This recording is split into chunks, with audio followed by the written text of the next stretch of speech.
never thought she'd see you two together. Nice to see you again, Traveler and Paimon.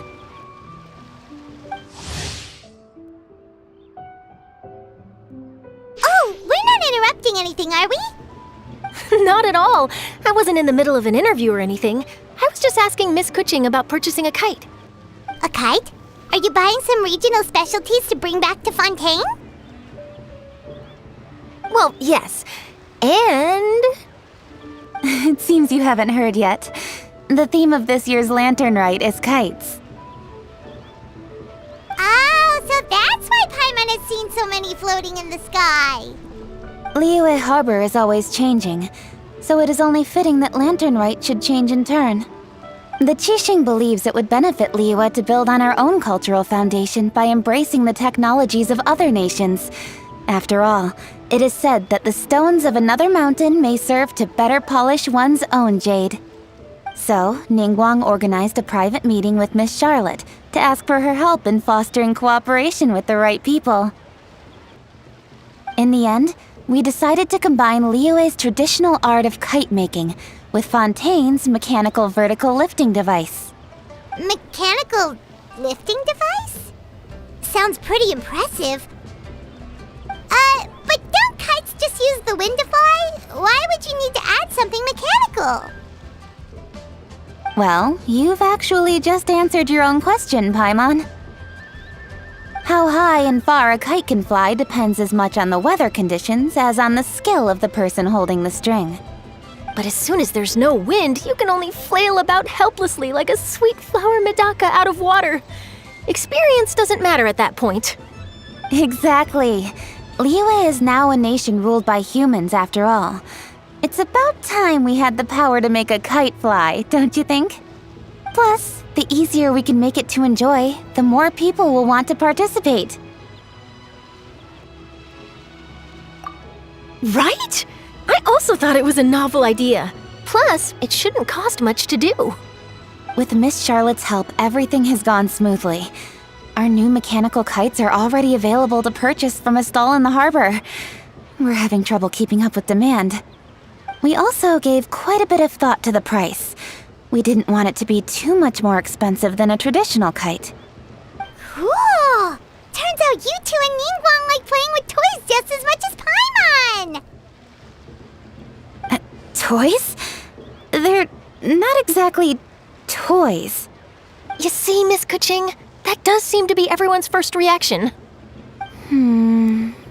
Although kites are one of our most time-honored cultural relics, outside of their use in certain ceremonies, I suppose they're considered playthings more than anything now. But to me, there's so much more than that. Think for a second about how remarkable it is that a flimsy paper kite attached to a string has the capacity to touch the sky. It is this slight piece of paper that also carries the weight of Liyue's cultural traditions. There's an old poem that goes, "O kite born of paper, flying true and sound, a lone traveler wanders, just waiting to be found."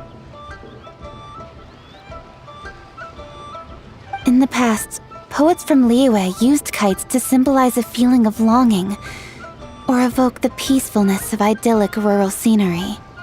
If the people of today can derive enjoyment from this activity, they will not only be more likely to better appreciate the tradition, but also to pass it down to the people of tomorrow. That's the Kuching we know, always thinking 5 steps ahead of anyone else.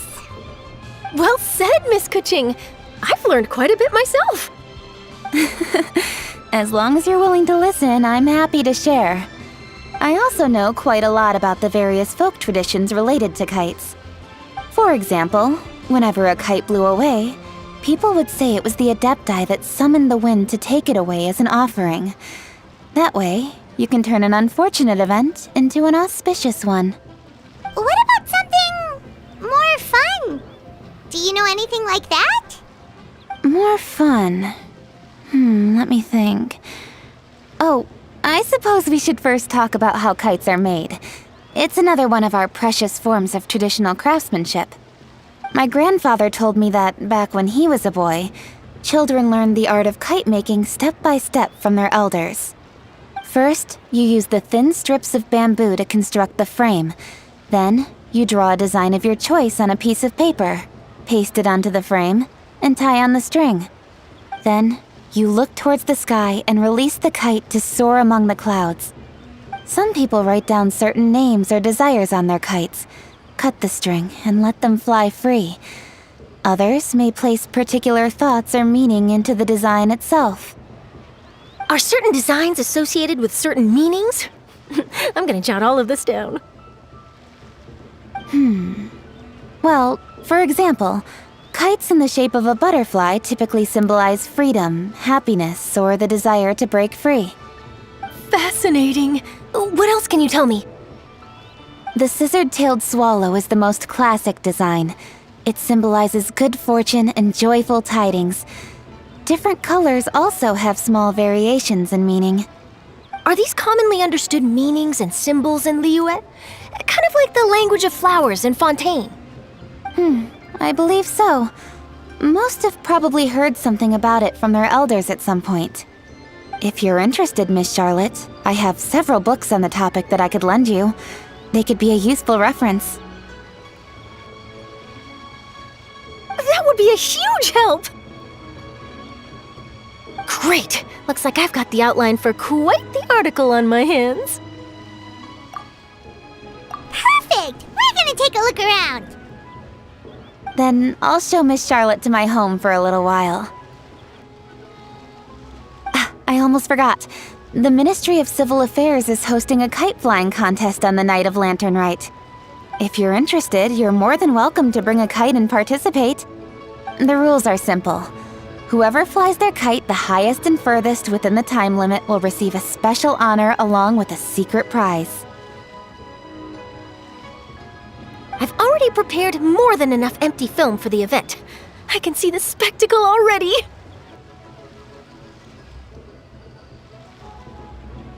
Oh, Paimon was on board the moment you said secret prize.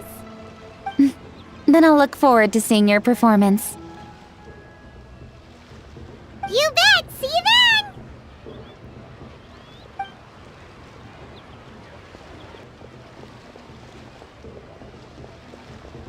Wait, Traveler? Take a peek to your right. Do you see those two people lurking over there? Is it just Paimon? Or were they staring at us the whole time we were talking to Kuching and Charlotte just now? They seem fishy. Great, so it wasn't just Paimon. Do you think they could be treasure hoarders? They always seem to be stirring up trouble during Lantern Rite. Oh, Paimon's sick of waiting around for something bad to happen. We should strike first, you know. Foil their plans before they even begin. You go right, Paimon will go left.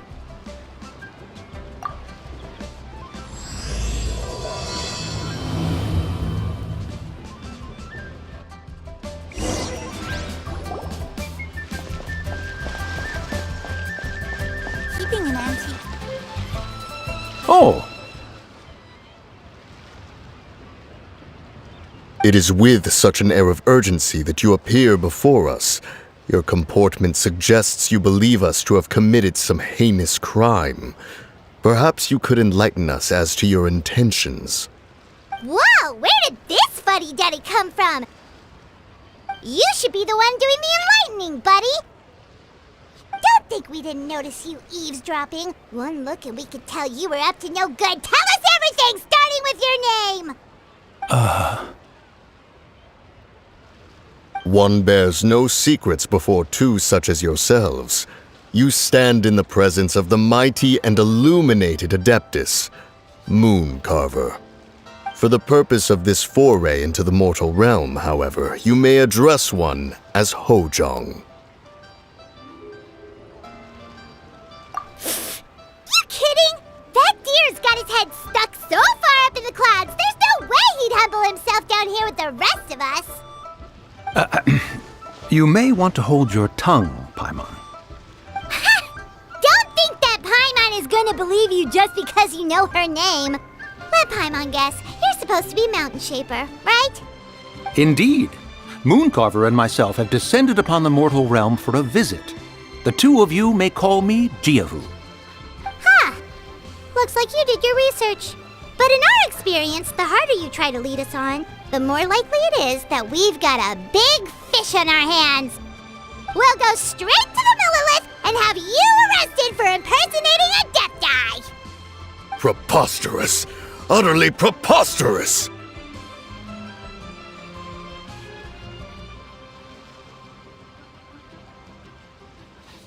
Right! Tell us something that only an Adeptus would know.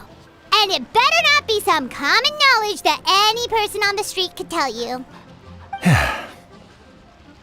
You may recall that in order to preserve the tranquility of one's mountain, one planted karst crawlers around Mount Hulao. In fact, the seeds are one of Streetward Rambler's cultivars. Among all the Adepti, her horticultural skill is preeminent. The plant neither wilts nor withers, and its practical use is undeniable. Yet it does require quite the upkeep. After a while, one tires of the effort. Thus, one had no choice but to foray into town to inquire from Streetward Rambler a gentler and more easily managed variety. On your way, you were accosted by a group of youths, and without revealing your true form, were unable to extricate yourself of their presence. If one's memory serves, Streetward Rambler had to personally come to your rescue. How did you come into possession of such knowledge? The young lass, Yao Yao, keeps no secrets from Cloud Retainer. Alas, one can only let bygones be bygones.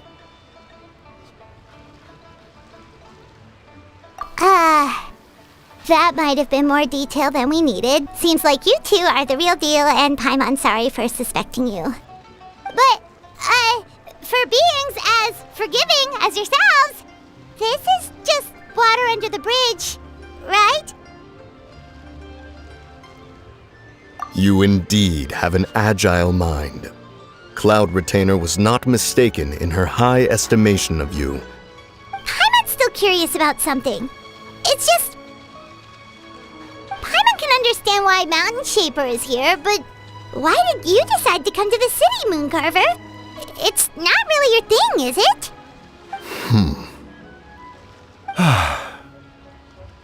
It is but an inevitable eventuality. Long have the mountains remained strangely idle since Cloud Retainer's move to Liyue Harbor.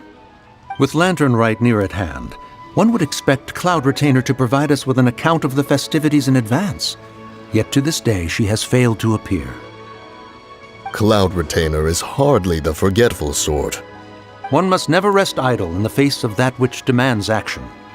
And since our acquaintances dwell in Liyue Harbor, we had to travel here in human form to avail ourselves of their aid, Cloud Retainers in this case.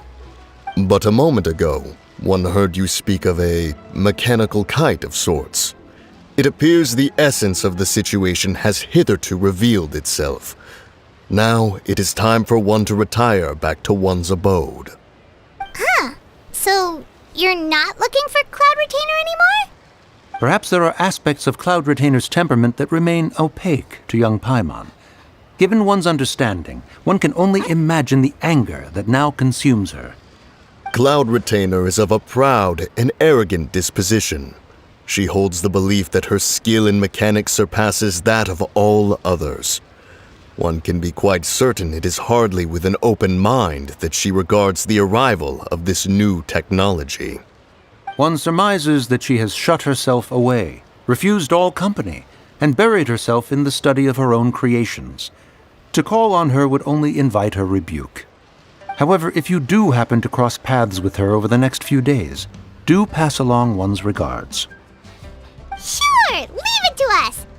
Have a safe trip back, enjoy the scenery, and happy Lantern Rite! Thank you for your kind words. We shall now depart. We got all worked up for nothing, huh? All that trouble and it turned out to be people we knew all along. Well, it's still pretty early. Let's head over and check out the kite stalls. Paimon wants to see what kinds of kites we can buy to use in the competition. The bigger and prettier, the better.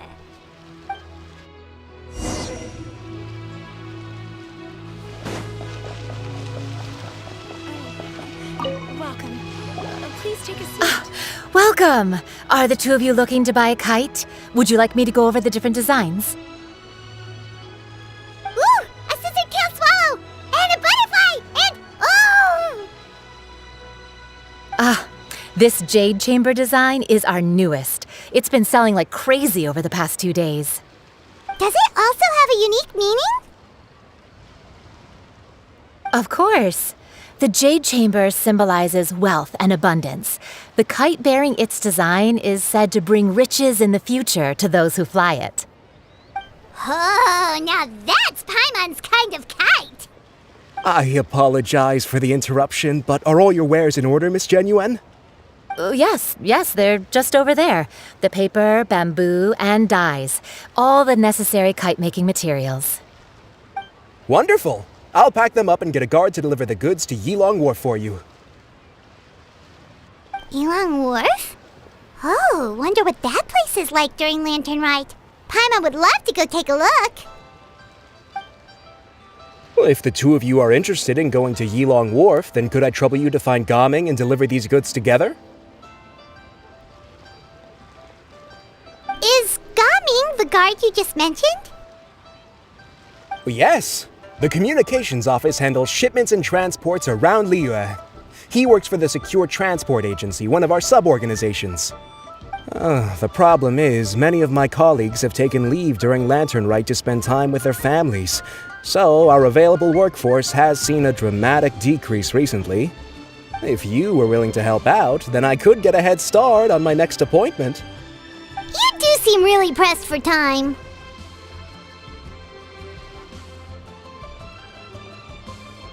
Of course. Hard work deserves ample rewards.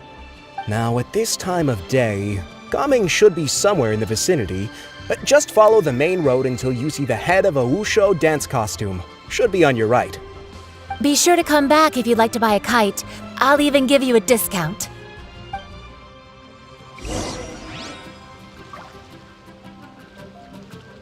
By the way, do you know my aunt? Everyone calls her Granny Shan. I've heard her mention Gaming before. Apparently he's a nice, outgoing fellow and all-around good guy. I never knew kites came in so many styles.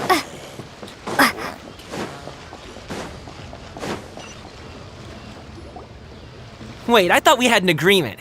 Loser buys dim sum tomorrow? Look at you. Scowl like that for much longer and your face might stay that way. Hey now, don't be upset. How about this? You extend the invitation, and I'll pay. No way, Gaming. You're always the one picking up the tab. I'm not trying to be a sore loser. I just didn't expect you to come from behind to win like that. That was nothing. All in a day's work, friend. Perfect! Gaming is here! Sorry to interrupt, Gaming. We just spoke to a guy from the communications office who needs you to deliver some goods to Yilong Wharf. Oh, that must have been Longzhou. Looks like I've got work. Gotta go. Sure, go do your thing. Let's have a rematch when you get back. I won't let you win so easily next time. Alrighty, you can hand the goods over to me. Must have been heavy hauling them all this way. Let me take them off your hands. It wasn't that bad. It's just some kite-making materials. Plus, we didn't have to walk very far. Kite-making materials. I see. I'm glad it wasn't too much trouble, Paimon. Still, I owe you one. Ah, and you must be the traveler. It's nice to meet you. Thanks for your help. Huh? You know us? There probably aren't many in Liyue who don't. I've heard quite a bit about you two. You're quite well known around these parts. Oh, and please excuse Longzhou if he forgot to thank you. Take my thanks in his place. He's a good guy. He's just been super busy lately, running around from place to place. Don't be too hard on him, yeah?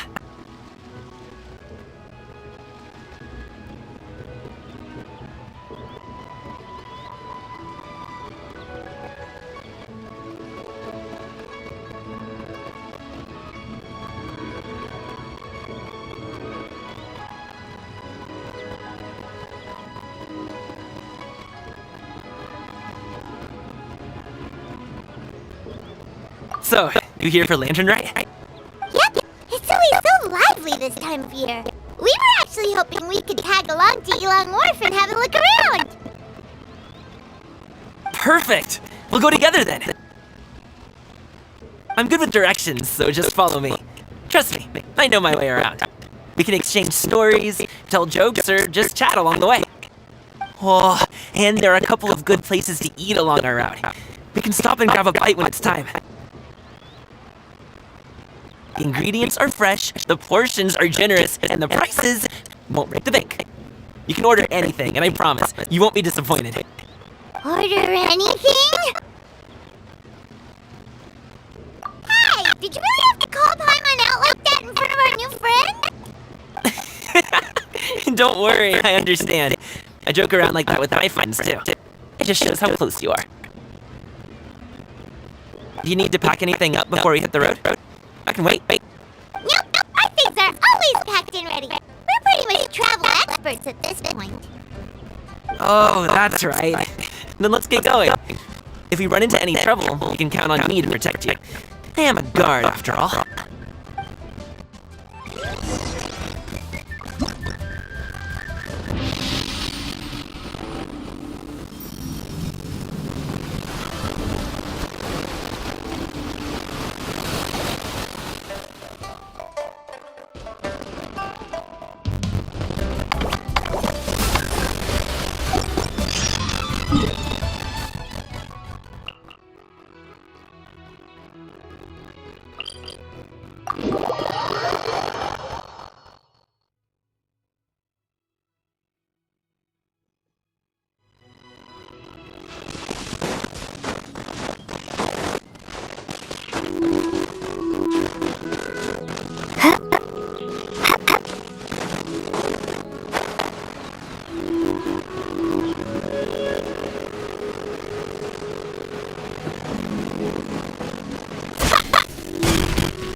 Where'd you go? One moment there, and the next you disappeared. Scared the life out of me. I'm so sorry. We were just... it's kind of hard to explain. Fair enough. well, the mountain road is pretty hazardous, and it's easy to get lost in the fog. So from here on out, stay close to me. Got it! Let's get going!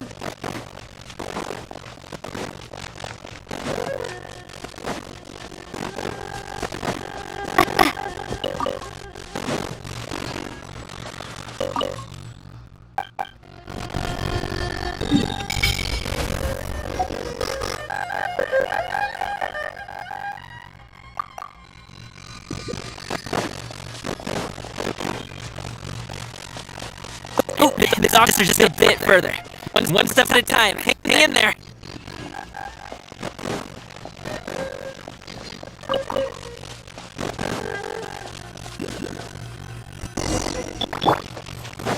Wait! Get behind me. I'll handle this.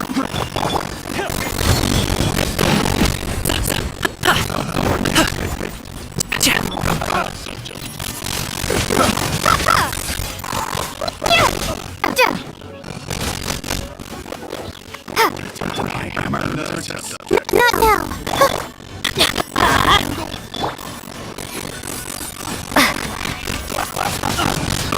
Windblade!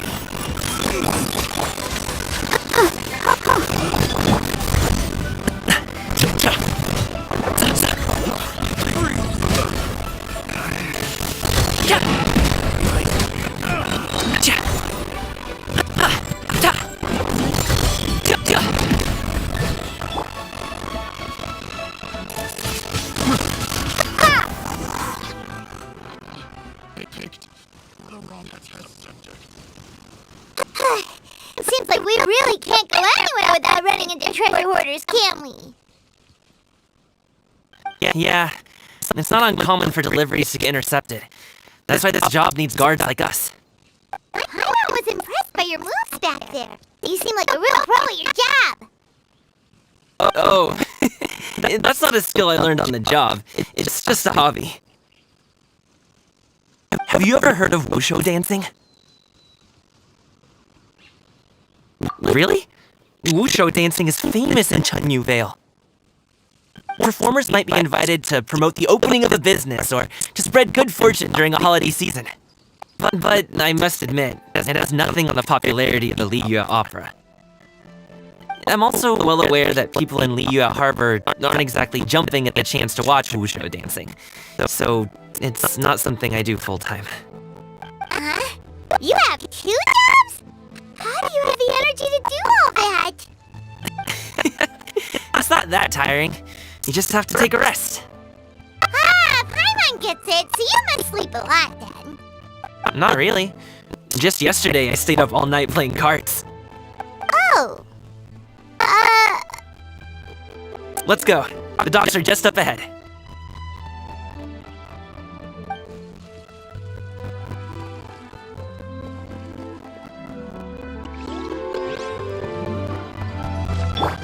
Let the show begin.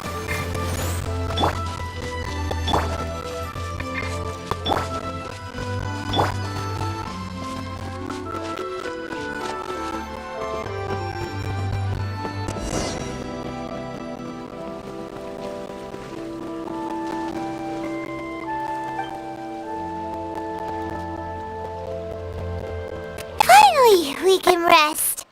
Ooh, Paimon's shoulders are so stiff. And her stomach's so empty. Sorry. Did I push the pace a bit too much? I mean, you were the ones who said you were travel experts. Liyue is just too hilly. Floating up and down so much. Where's Paimon out? Oh, Paimon was finally satisfied and now her poor stomach's empty again. Aw, would you like some winter melon cake? I have some on me that I bought from a store.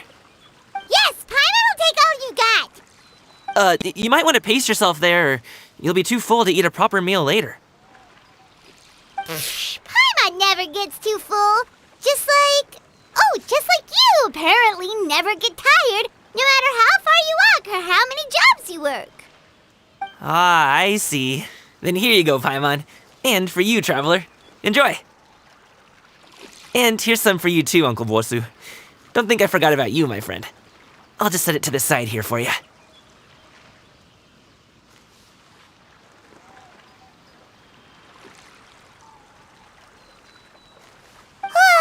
That hit the spot. Paimon thought she was going to starve to death for a minute there. That close of a call, huh? I've been eating wintermelon cake ever since I was a kid. You can buy them from all sorts of places, whether it's a small vendor on the side of the road or a big restaurant in the city. But each place produces cakes with a slightly different flavor. If you like these ones, I can give you the address of the shop I bought them from. I'll just have to check when we get back. Oh, all my jabbering must be making it difficult for you to enjoy the scenery in peace, huh? Don't be afraid to tell me to zip it for a little while, okay? Really, I won't be offended. It's okay. Paimon is kind of enjoying listening to your chitter-chatter. Aw, a fed Paimon is a happy Paimon, huh? Hey, Paimon can be in a good mood anytime she wants.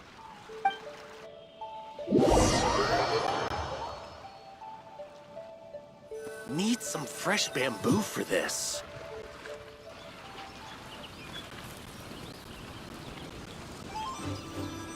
Woohoo! We're here! Don't forget your things, and watch your step as you get off the raft, or you're in for a swim. Thanks for the ride, Uncle Bosu. You take care of yourself now. I'll see you some other time. Okay, follow me. This way is fastest. We'll have to take the elevator up to the secure transport agency.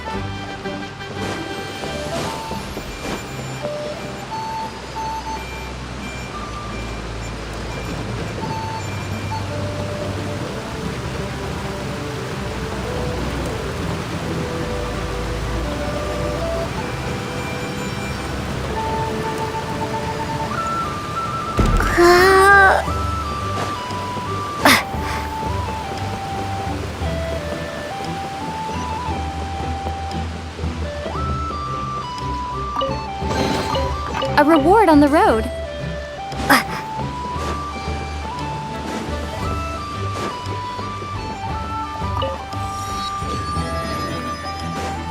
Hey! Slow down. I'm begging ya. Take a seat and enjoy a What is it? No one's gonna try any funny business when the street is this packed, right?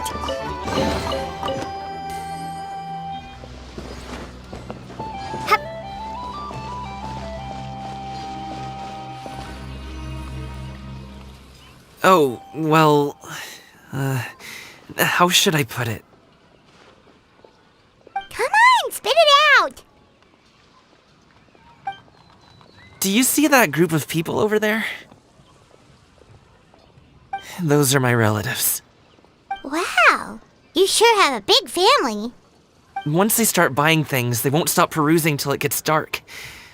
This is bad. They're your family, not your arch enemies. What's there to be afraid of? Unless... Oh, did you do something horrible to them? No, it's not that. I'm just not that good at dealing with my family. It would be best if we could steer clear of them. I'll explain more when we have the chance, but right now, we've got a job to do.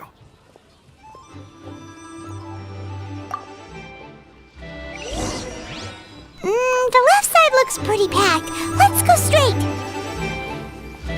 Slow and steady wins the race.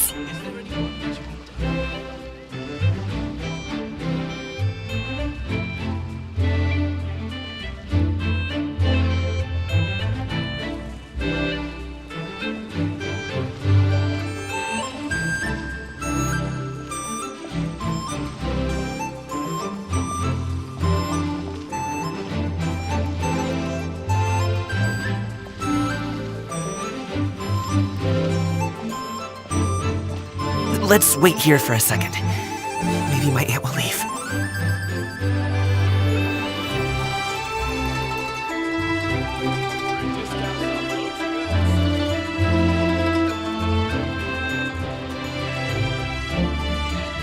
She's gone! Let's go!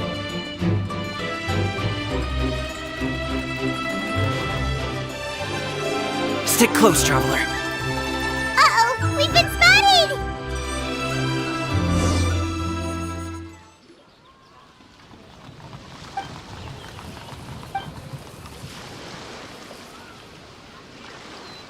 Gaming, when did you get here? Oh, you've lost even more weight. How long are you planning on staying this time? How's work been? It sounds tough. You should visit home more often. The last time I spoke with your dad, he couldn't stop talking about you. He seems worried. Causing trouble again, are you? Well...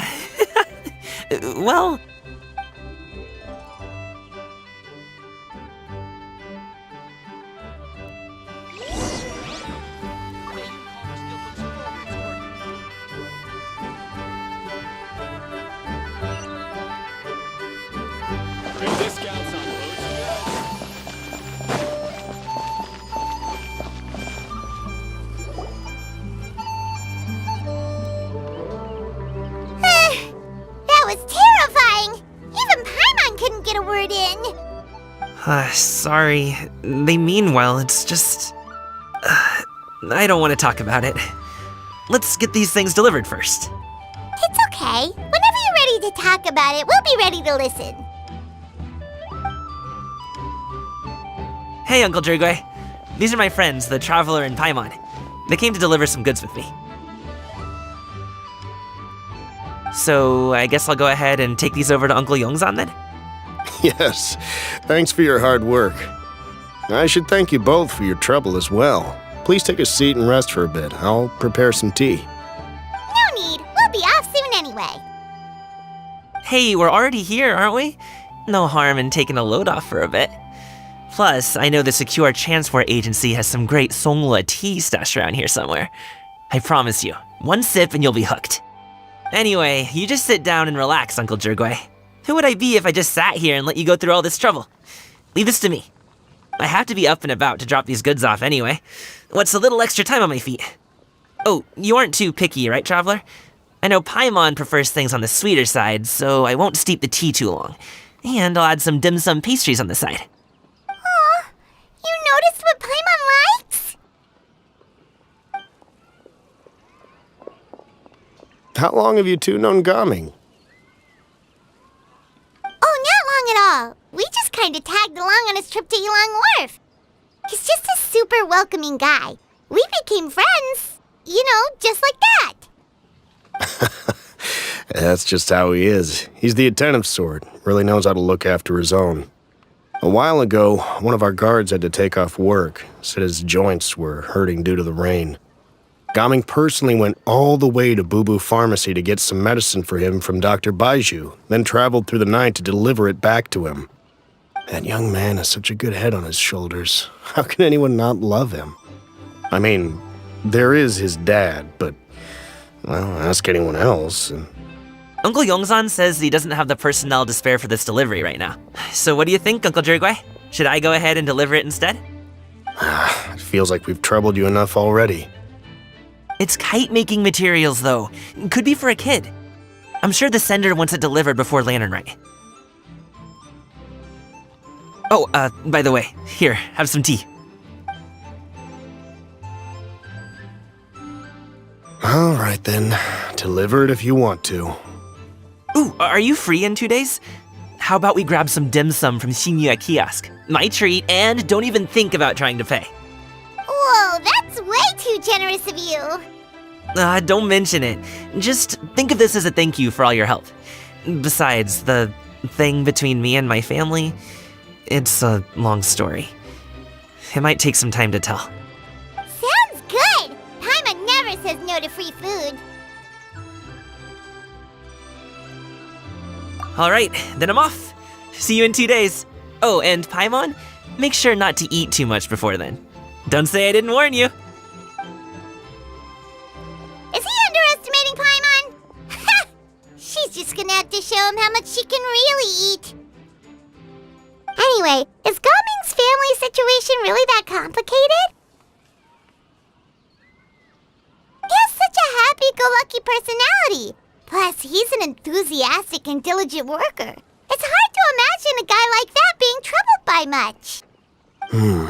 How should I put it? Since he already plans to tell you himself, you don't need an old man like me to add my 2 cents. You seem to be around the same age, so you might have a lot in common. Perhaps you could help him talk things through. Consider it a favor to me.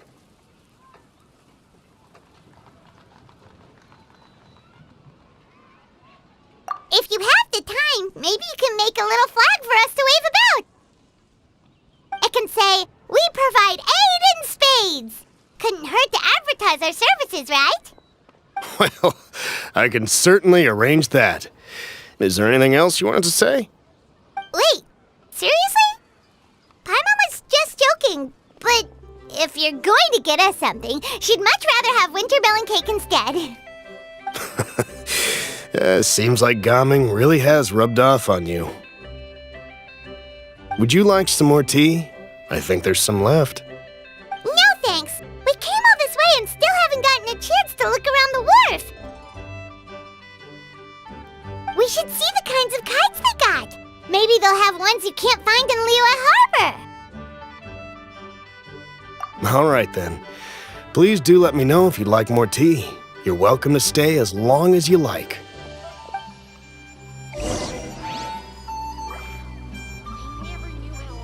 Gaming is a good kid. I just wish he could reconcile with his family. You're around the same age, so he might listen to you. Please talk things through with him.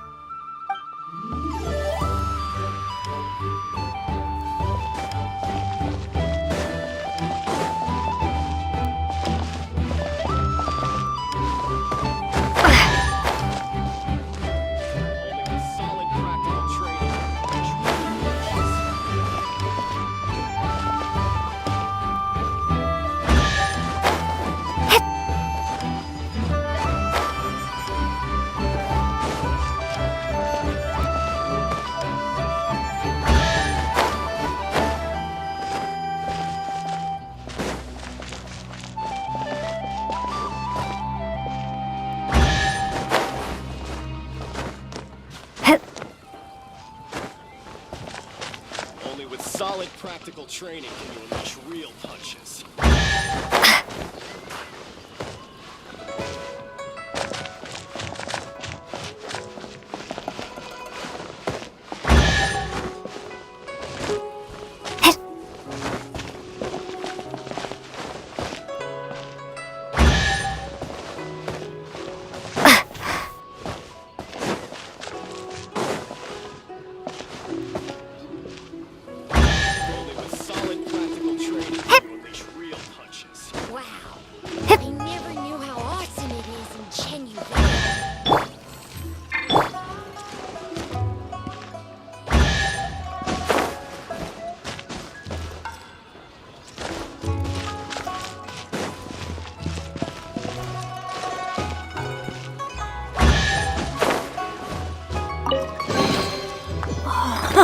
It's a miracle!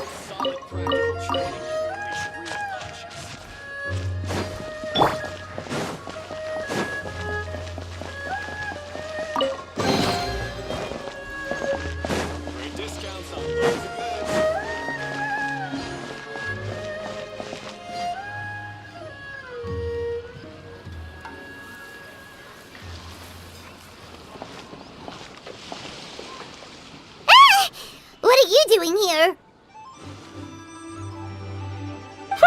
The way you speak, one might have presumed you were displeased to be in one's presence.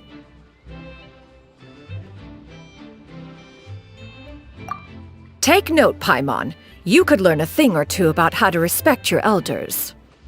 Ugh, starting on the elder stuff already, huh? Shouldn't you be back in your cave tinkering away at some kite-related thingamabob or something? What brings you out here?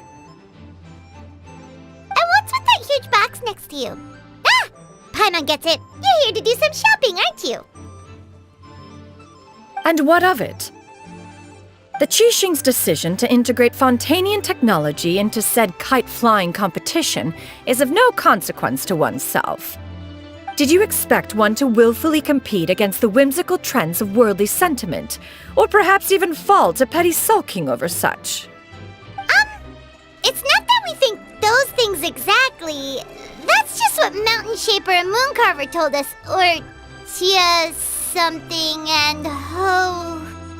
Paimon can't be bothered to remember what their aliases were called. Anyway, they went to Liyue Harbor to look for you. They even asked us to pass along their regards if we ran into you.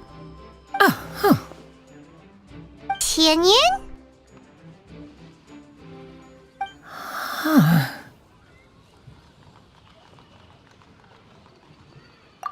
It appears time has quite flown since one's arrival in Liyue Harbor. How could one have forgotten about those two old fossils? One shall have to bring them back some divine herbs to atone for this slight. Nay, given that one has ventured all this way to Yilong Wharf, tea would be more advisable. A great thought has illuminated one's mind once again. One is reminded that certain purchases have yet to be made. Perhaps you two could wait here whilst one performs this task. It'll be but a moment. Huh? Wait, here? You're really just gonna ditch us here to watch your stuff? Oh, that woman really just does whatever she wants. Hey, not you too, Traveler! Oh, all this Paimon ditching is super not appreciated. Just come back soon, okay?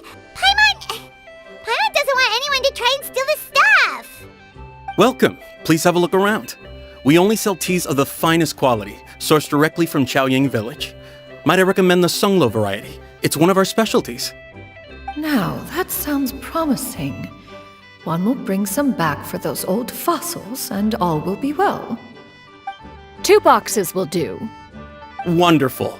By the way, we're actually running a special Lantern Rite promotion. Buy 3 boxes, get 10% off. 4 boxes will net you 20% off. 20% off 4 boxes.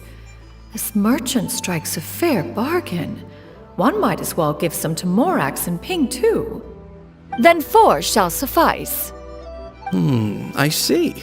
Are you intending to give these as gifts? If so, perhaps I can interest you in these exquisite gift sets. Buy 10, get half off. Look at the magnificent design, and the red ribbon gives quite the festive flair, don't you think? Such a gift would be sure to impress any lucky friend or family member. 10 boxes. Seems rather excessive. But if one factors in the Conqueror of Demons and one's disciples... 10! A nice round number, don't you think? Course you do. I'll even shave a little extra off the price for you. That is agreeable. I will have these boxed up then. Of course, right away. I see you have quite the eye for fine items, mademoiselle. Perhaps some of my wares might also be of interest to you. I'm a toy merchant from Fontaine. You'll get nothing but the finest and most intricate clockwork toys Mora can buy here, each one sure to be a source of endless amusement.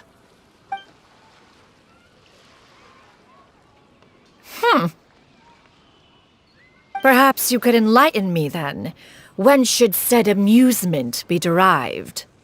Well, that is, of course, best understood by playing with them yourself. If you could wait just a moment, I can bring one out and give you a demonstration.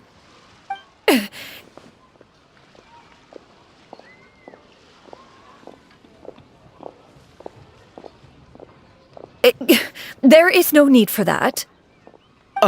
Mademoiselle. Give me your newest and finest model, and be sure to package it securely. Ah, of course. Here you go. The instruction manual is... I can do without, thank you. Oh, many watchful eyes surround this place. if one were to be spotted purchasing a mechanical toy such as this, a child's plaything no less, it would only invite scandal. There is no harm in bringing it back to study in secret.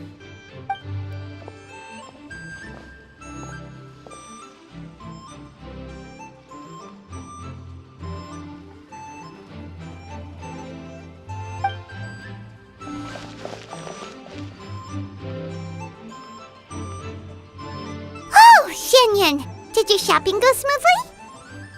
Naturally. One may not delight in social interactions, but that does not mean one lacks said faculties.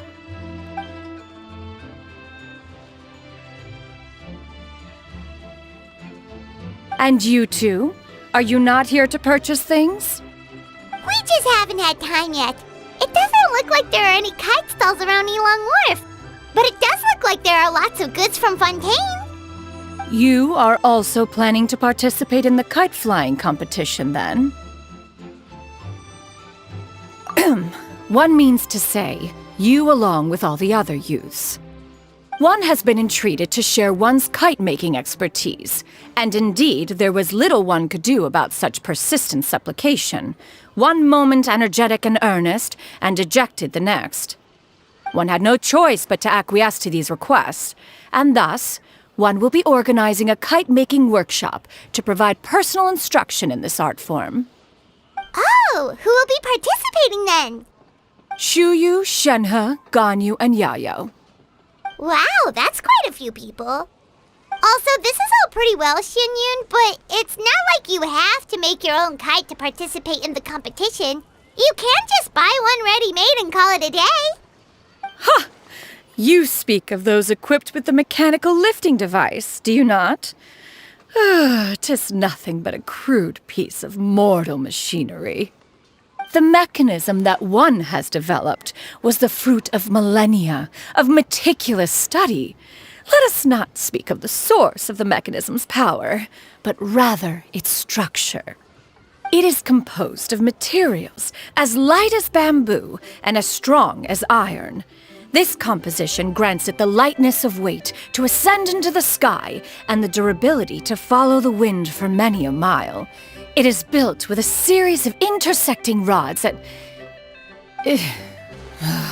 Never mind. It is unlikely the two of you will understand, even should one expend the effort to explain. One is better off saving one's breath. It sure seems like you want to talk about it, though.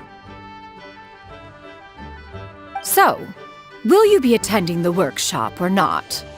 Huh? Wait, you've been trying to invite us this entire time? All right then. No need to prepare the materials in any case. One has it all sorted. Arrive at Mount Outsong in 2 days. I shall be expecting you around midday. Are you leaving? Don't you want a guard to help you with that big box of yours? Surely you jest. One goes as one pleases. For what reason would one need to rely on another?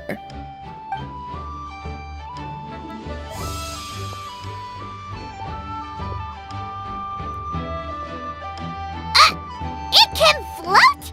What kind of invention is that? One calls it the floating toting device. She seems pretty proud of that one. Look at her walk down the street. She seems so confident, but everyone around her is looking at her all funny. Paimon wonders...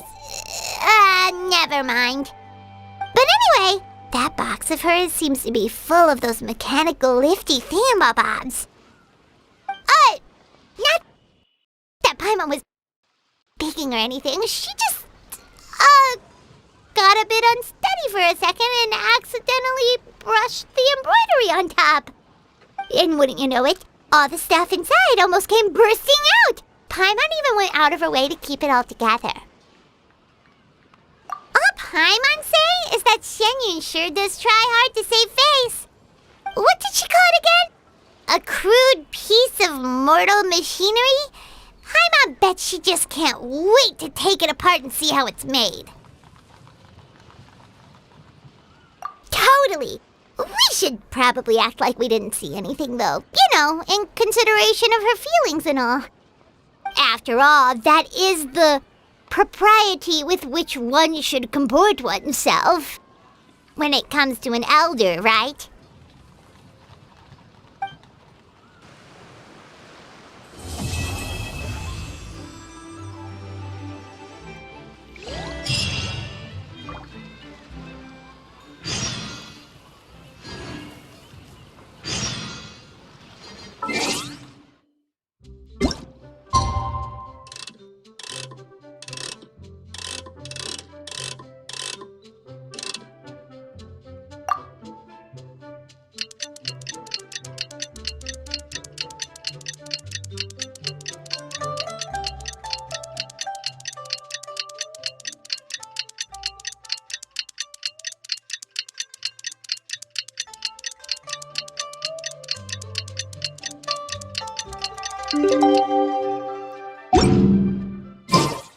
I've never had dim sum at Shinue Kiosk before, but it should be quite the feast for sure. Ooh, and that's Paimon's stomach right on cue telling her it's time to go find Gaming. Let's go!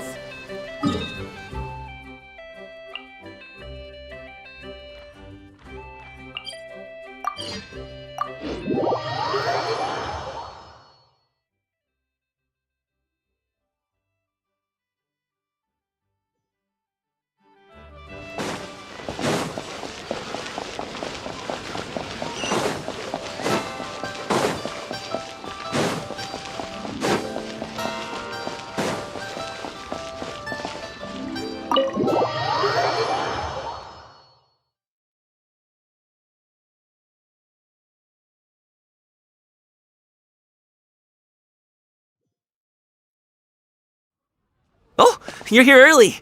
I just ordered. The food should be out in a second. Sit down, sit down. Let's all take a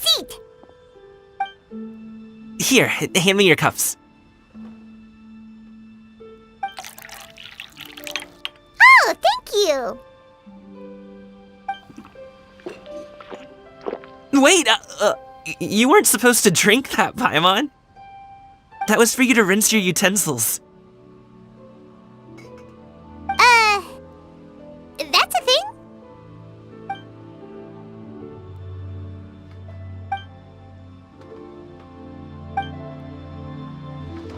Wow, so much delicious food! Do you really eat all this just for breakfast? That's just how we do it where I'm from. Most of the time, though, I don't eat lunch after dim sum. Oh, that's good to hear. Paimon doesn't need to worry about holding back then. Eat! If it's not enough, we can always order more. Oh, and there's tong soy coming as well. I don't usually have that in the morning, but, well, since everyone's here, I just had to order it. What about you, Traveler? Is the food to your liking? Want some more seafood congee? Let me refill your bowl. Paimon's gonna take you up on that. Fill it up nice and full and make sure she gets a few extra shrimp. Thanks!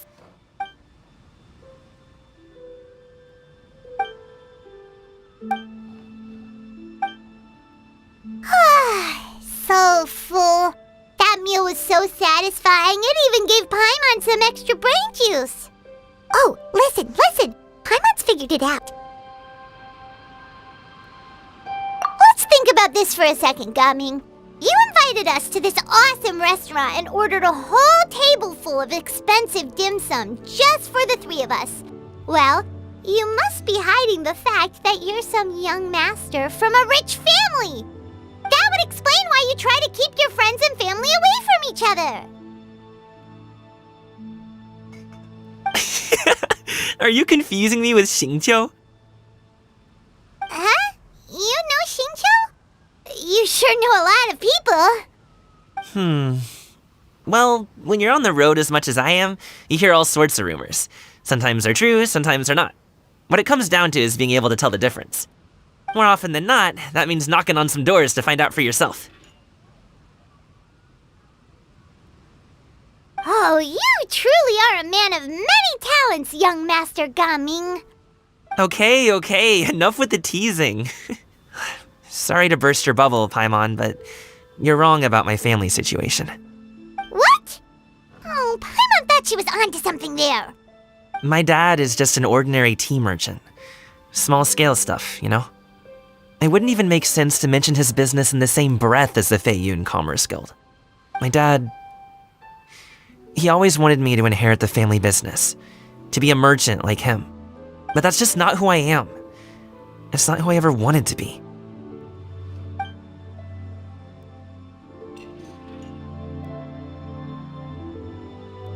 Have you ever talked to him about it? You know, about your interests and aspirations and stuff.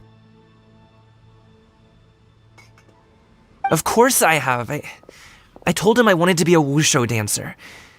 That I wanted all of Tevat to see what I could do. According to my dad, though, that wasn't a real job. Just a child's pipe dream. Oh, that's terrible.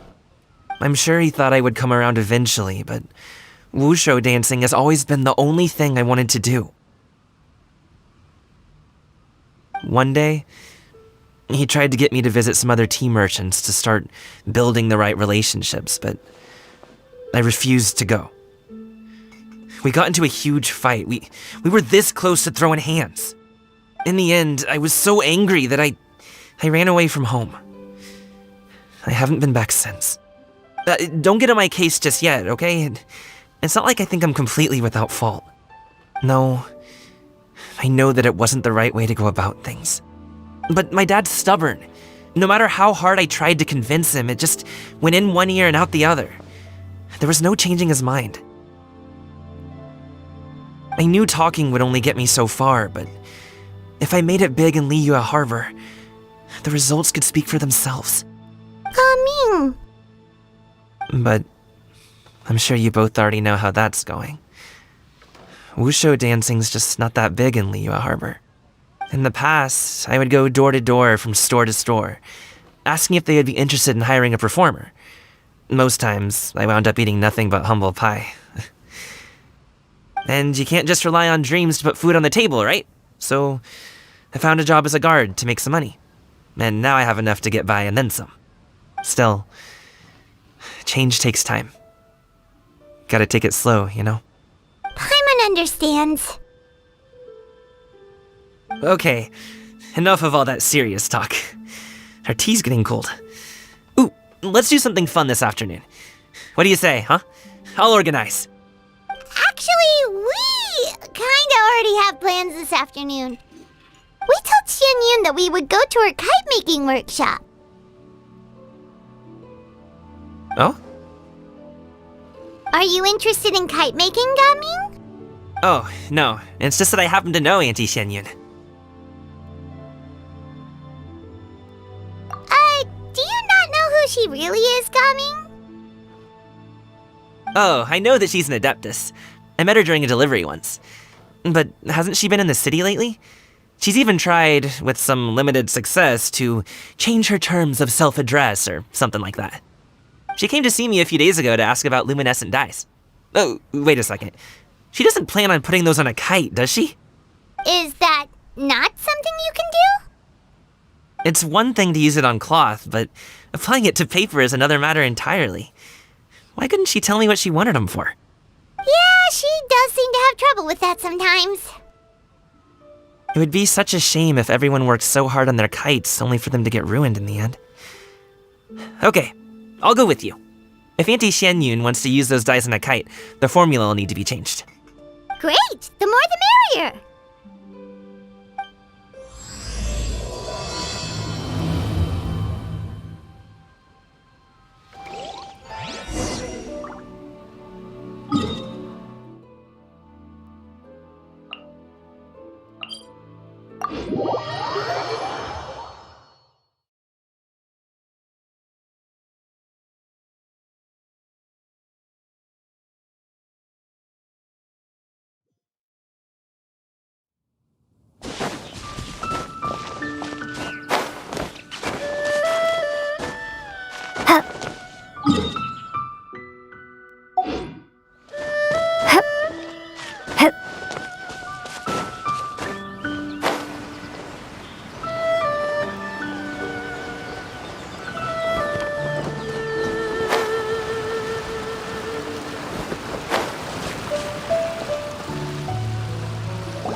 Ganyu! Ganyu! Come on, wake up! Some friends have arrived! Hello, friends.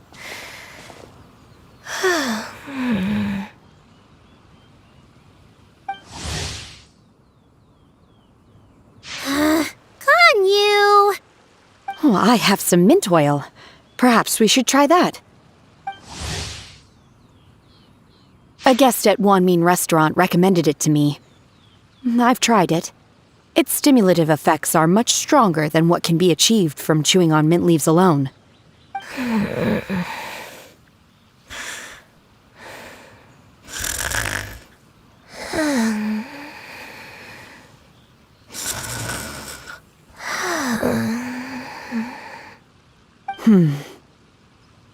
Apologies in advance. Wait! Shenhe! Not there!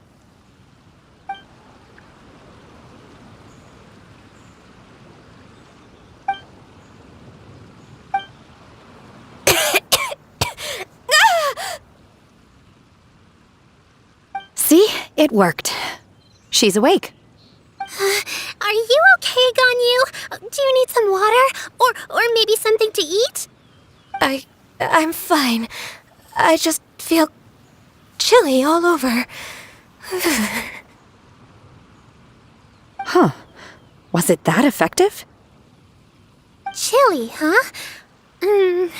Master always says a cool head leads to a calm heart. So, does this mean that heat's what we need to help you, Ganyu? Paimon doesn't think that's what the expression means exactly. I feel a bit better now. Was I asleep? Must have been around the time I usually take my midday nap. Did you not sleep last night? That does seem to happen to you often. Perhaps you should come work at Wanmin Restaurant with me. We get off at 10 on the dot every night without fail. I could never. I'm sorry. I seem to have missed your name. You are... Me? My name is Gaming. I work as a guard for the Secure Transport Agency. Gaming. The name sounds familiar. I believe I've heard your name mentioned around the Ministry of Civil Affairs. People tell me you're an extremely enthusiastic worker, and you are very generous with your help. Well, you know me. Or, I guess you don't.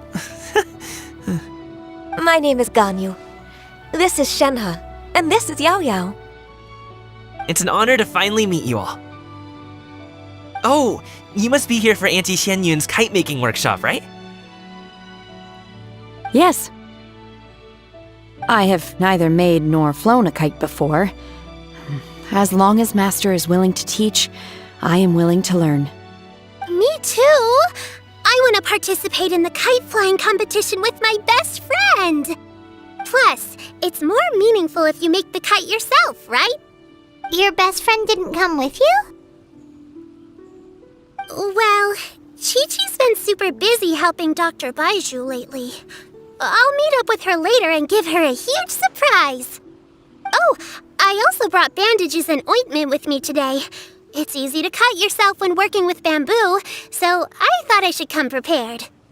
Wow, you're really thoughtful. As for myself, I'm afraid I lack some of my companion's enthusiasm.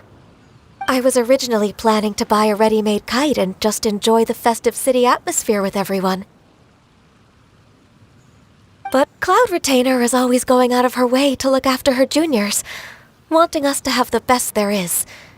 She always puts us before herself. It was so thoughtful of her to arrange this workshop, so I simply couldn't let such consideration go to waste. My motivation for being here might be a little different, yes, but I'm ready to put in just as much effort as everyone else. Well, we're all here, but where the heck is Xianyun? Shouldn't she be here by now? Who is it that speaks of oneself in such an ill-tempered tone? Oh, come on! You clearly heard Paimon! Master stopped to buy grilled tigerfish to share with everyone. Come get it while it's still warm. Oh, Paimon, stop famous illuminated bird? Paimon always knew you were the smartest, coolest, and prettiest Adeptus. Someone as wonderful as you is sure to have brought enough for Paimon as well, right?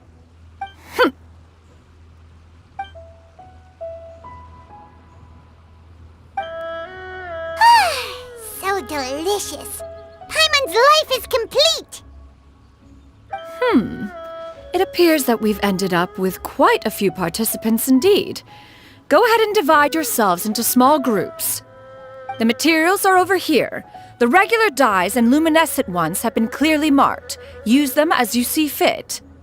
As for how to make the kite, one assumes you all made sure to listen to the instructions one provided while we were eating. Yes?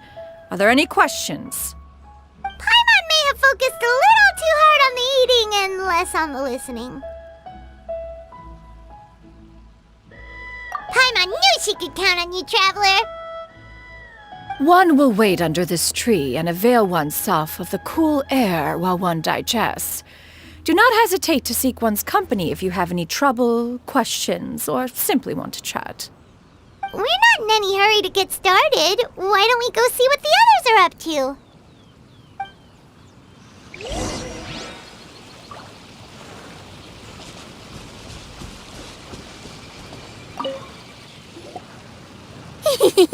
Auntie Cloud Retainer, look!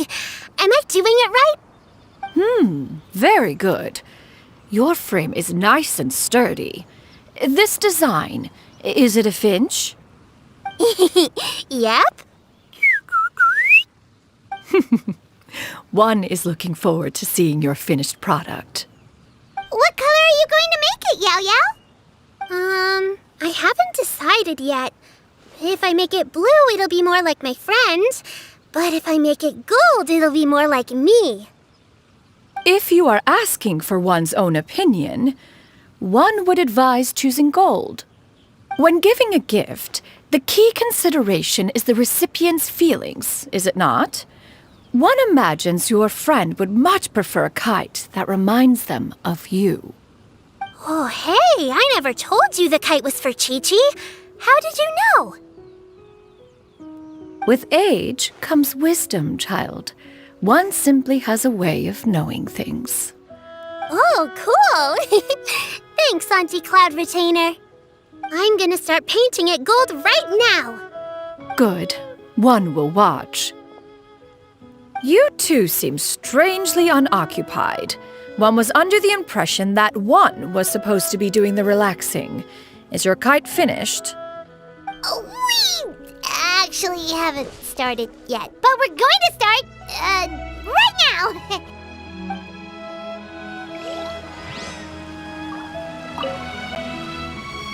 Hey, Gaming! Want to team up? Huh? Wait, I have to participate? I thought I'd be done for the day after adjusting the dye formula. You're that unenthused by kite making, huh? That doesn't seem like you. No, it's not that. It's just... it would take too long to explain. I guess I'll just make one then. What shape should we go with? How about a butterfly?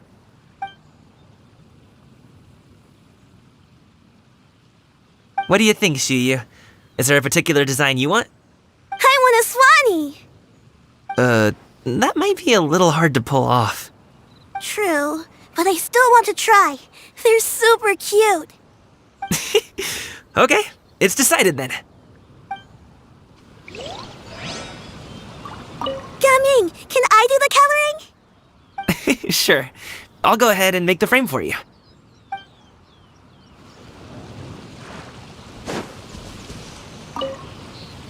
Once I get better at making kites, I'm going to make one shaped like Uruguay. You gave him to me, and he's just the best. One is pleased that you like the gift.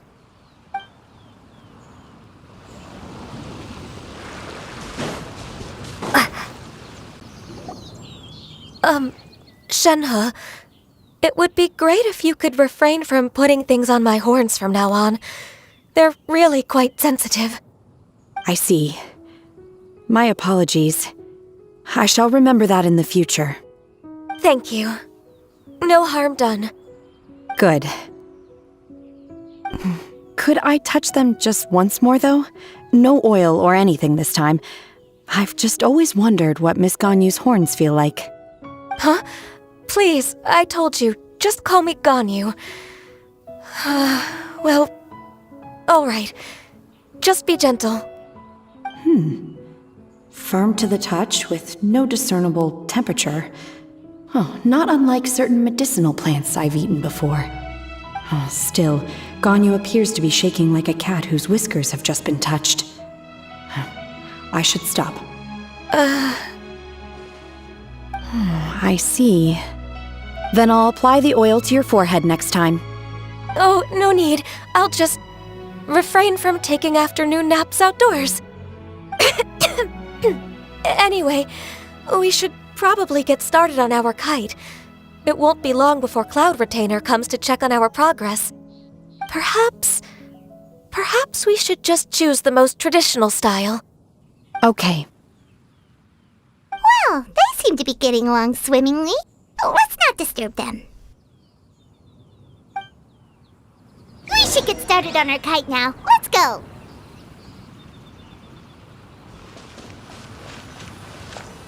The scissor-tailed swallow sure takes a lot of curved bamboo rods to build. Ugh. It broke.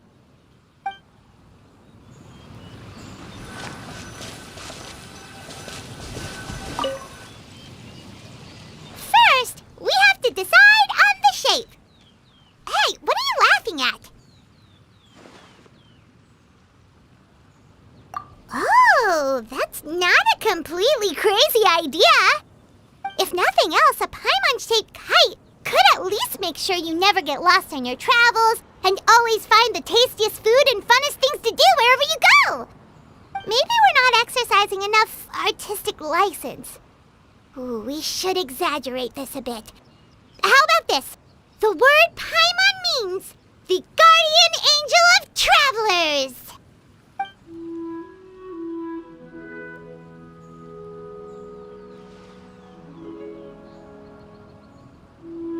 Now, what expression should we give her, since the kite is going to be flying super high in the sky?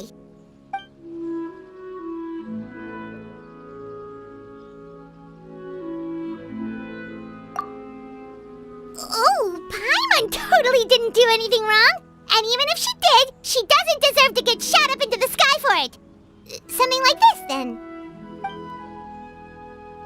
Now that we've decided, let's make it happen.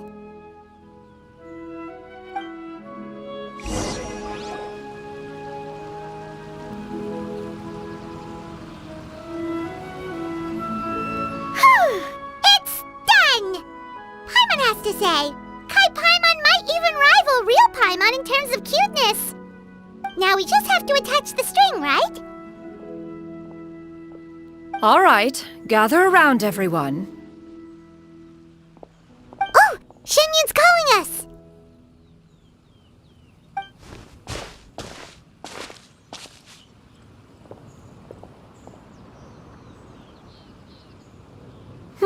Let one take a look.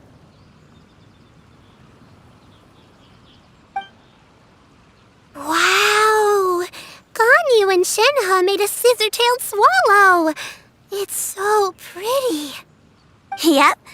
The coloring makes it look a lot like Master. If the tail wasn't split in two like that, it might even be a spitting image. If you look closely, there are a few spots where the colors go outside the lines. Did you doze off while painting it, Ganyu? I did the painting. I stared at the paper for quite some time, but I simply could not recall the coloring of any bird. Except Master. Or should I say that I'm too familiar with her crane form? Even when she stands before us in human form, all I can see is blue and white.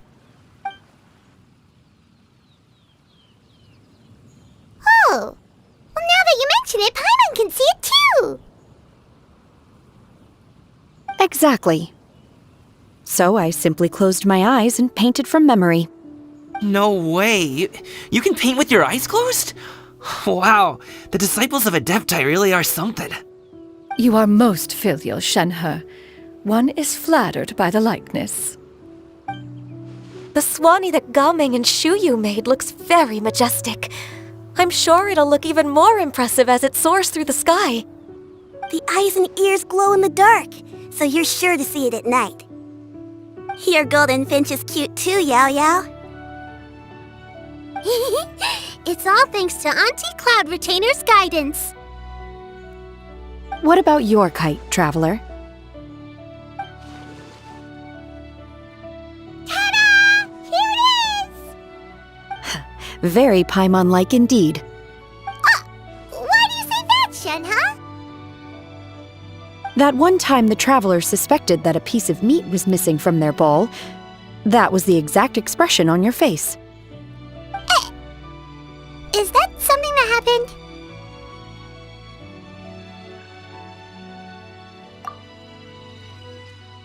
Is that the Jade Chamber? Oh?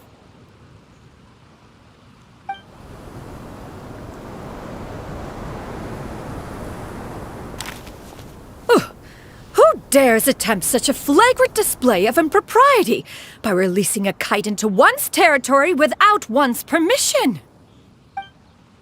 Oh, and to do so by making use of this crude piece of mortal machinery! One simply must know who it is that possesses such impertinence. Continue attaching the strings, everyone. One will be but a moment. Cloud Retainer! Traveler, Paimon, could I trouble you to go after Cloud Retainer? Master's going to be okay, right? I'm more worried about the person who released the kite. There's wind up ahead! Looks like we can glide over! I hope the person who released the kite is going to be okay. Please look after Master for me.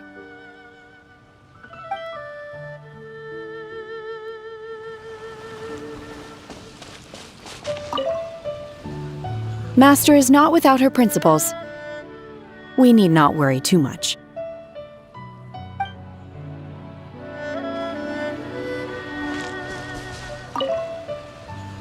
Be careful, you two!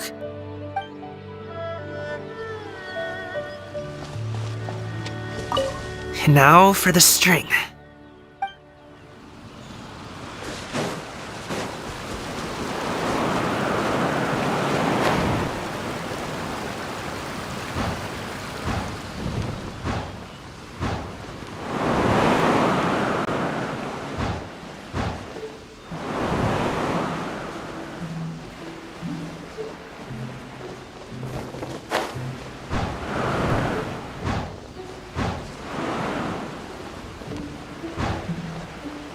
It's right there!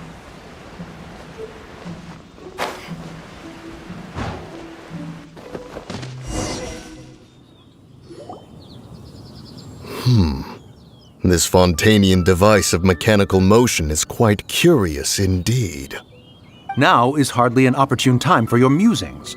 Someone among us was not sufficiently attentive, and now the kite has vanished. Calm yourself. Do you have any recollection of its last location?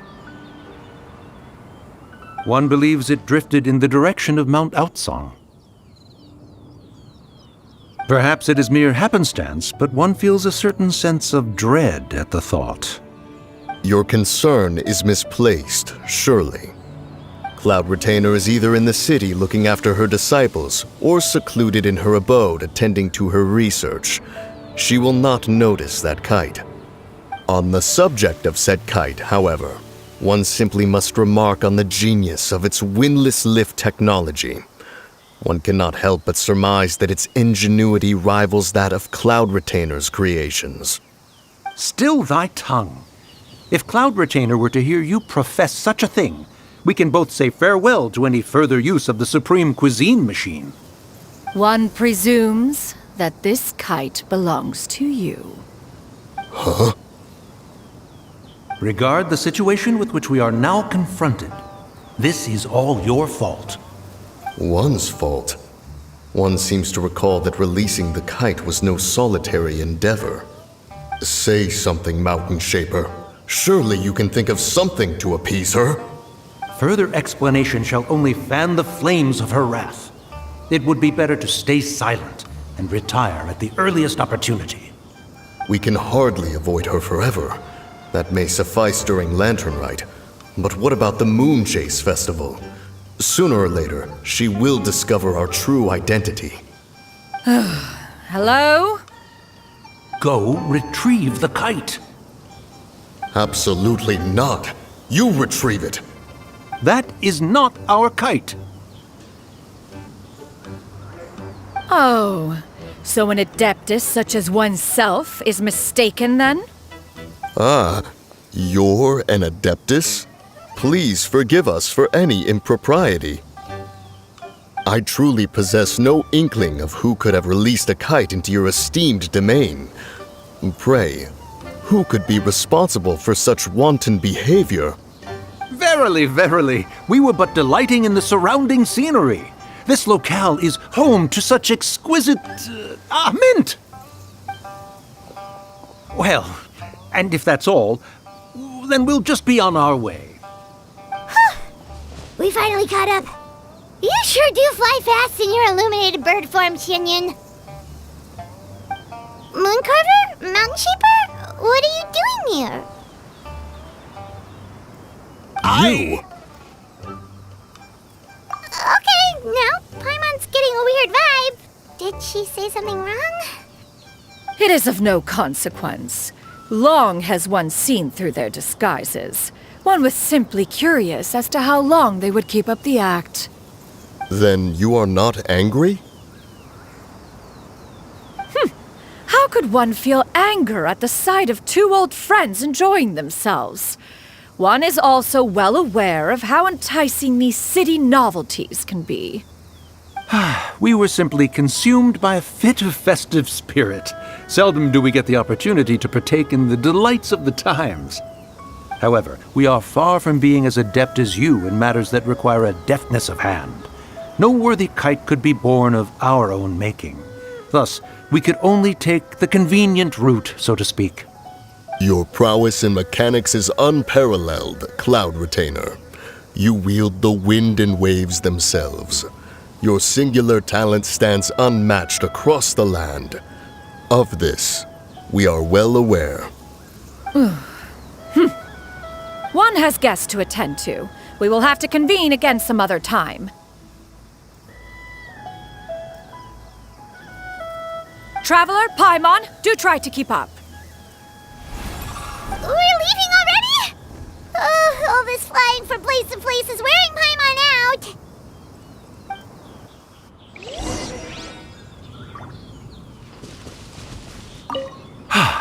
It seems that one's concern was misplaced after all.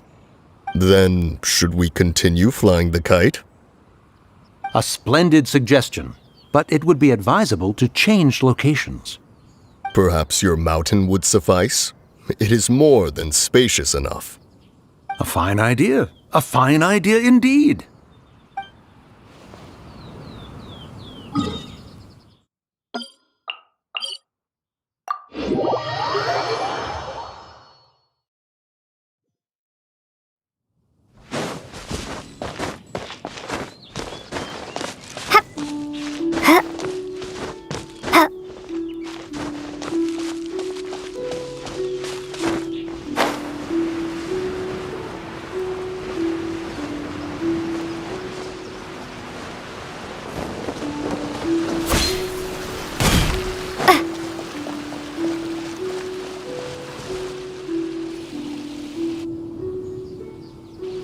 They're back.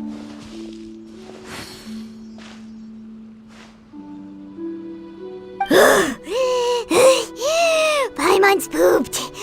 Hi. Why are there only two of you left? After you left, Yao Yao and Shu Yu tired themselves out playing with their kites. Gao Ming offered to escort them home. Before he left, he said something that I don't quite understand. Oh? What did he say? He said, "A kite is always tied down no matter how far it flies or how high it soars. Its tether prevents it from ever truly flying free." He looked quite dejected as he said this. Now that you mention it, Gaming did seem to have a rather strange attitude towards kites. A reflection of himself. If I were a kite, I would cherish that tether as a symbol of kinship and the bonds that tie us and... Shenhe? It may be an exceedingly slim and distant connection, but lose it, and you lose that which links you to home. If Gaming truly sees a kite as a reflection of himself, then I fear I understand his words even less. Well, people often have different points of view depending on their mindset and experiences, right? It's actually quite normal. Just like some people can eat spicy food, but others won't go anywhere near it? Exactly. That's why tolerance and understanding are as important as they are. Tolerance and understanding? What brought about this conversation? Did one miss something? We were just chatting. You don't have to butt in on every little thing, you know. Where were you anyway? One was merely doing a bit of cooking.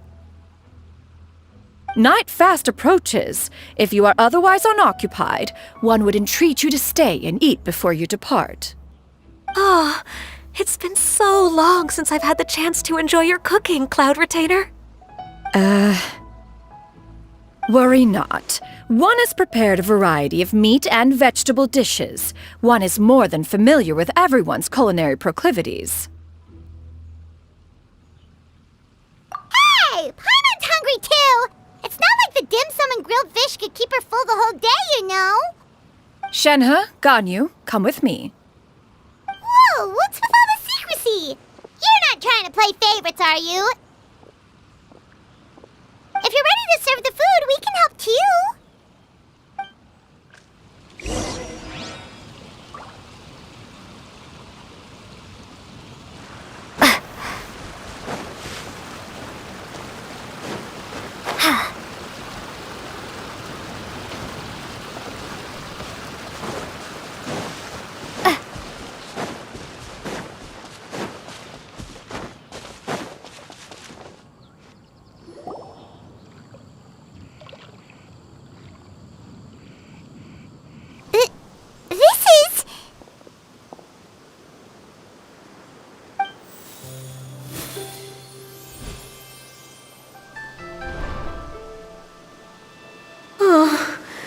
I can feel the wind brushing against my legs.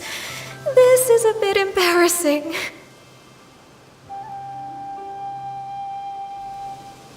Is the headpiece secure? I should have asked Cloud Retainer to check before I stepped outside.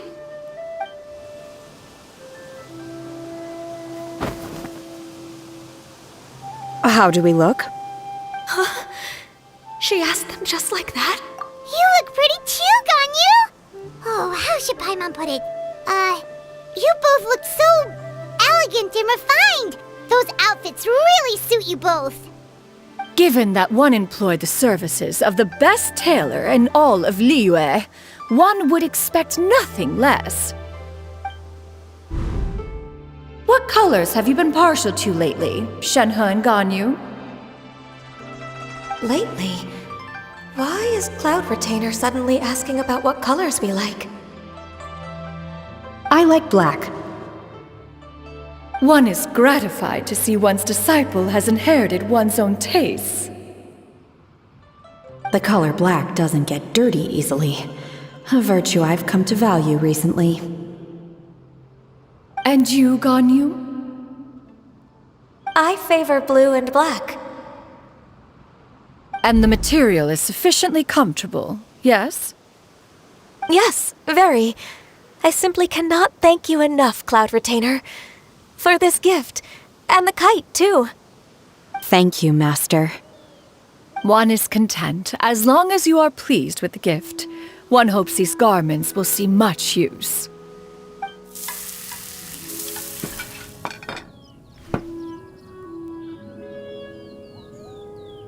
Seems like your supreme cuisine machine is just getting better and better, Xianyun! This golden crab's particularly good. The shell's deliciously crunchy, and the meat inside is so succulent and sweet! Paimon can't stop eating.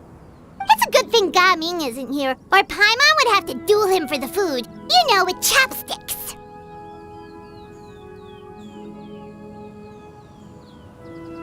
He traveled all this way on account of the kite-making workshop, and he spent the whole afternoon looking after Shuyu.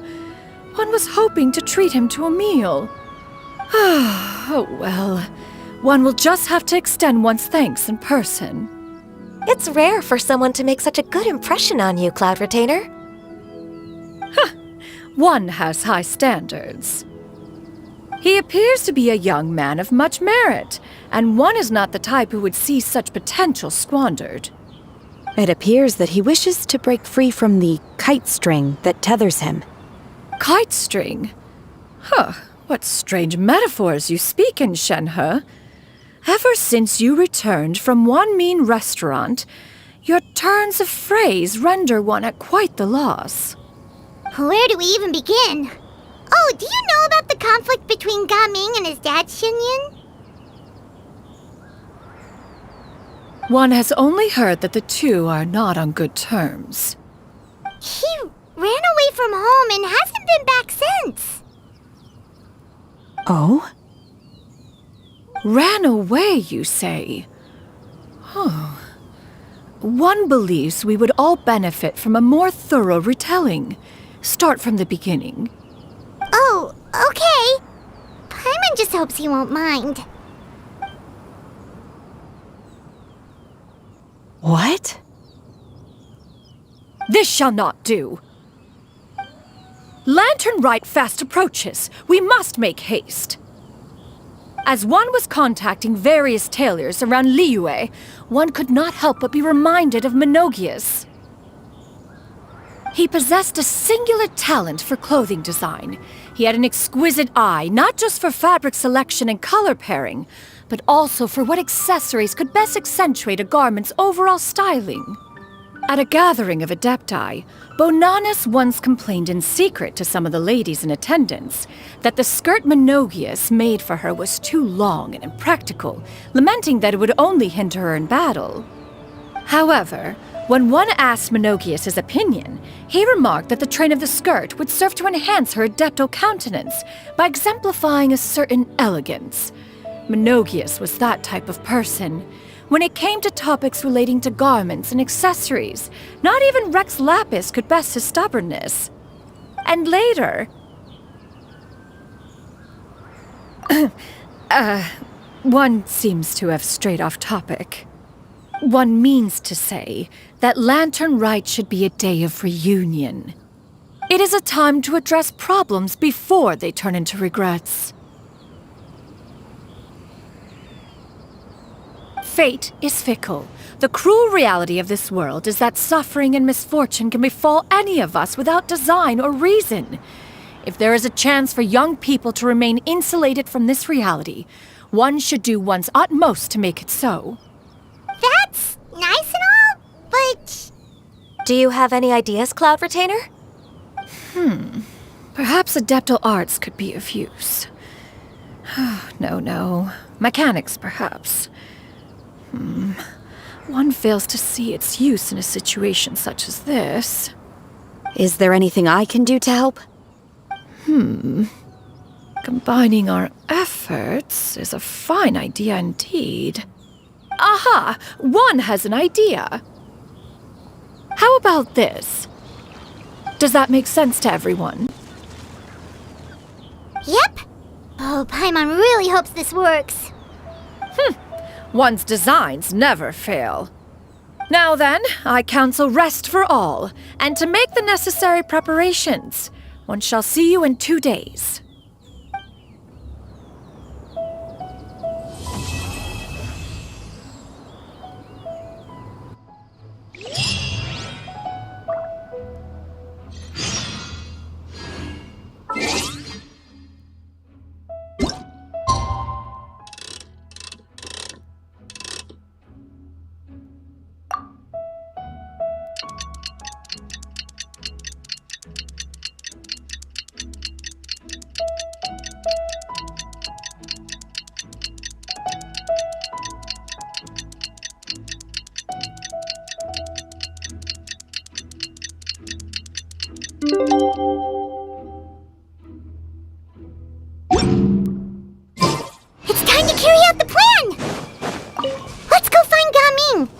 hope everything goes well.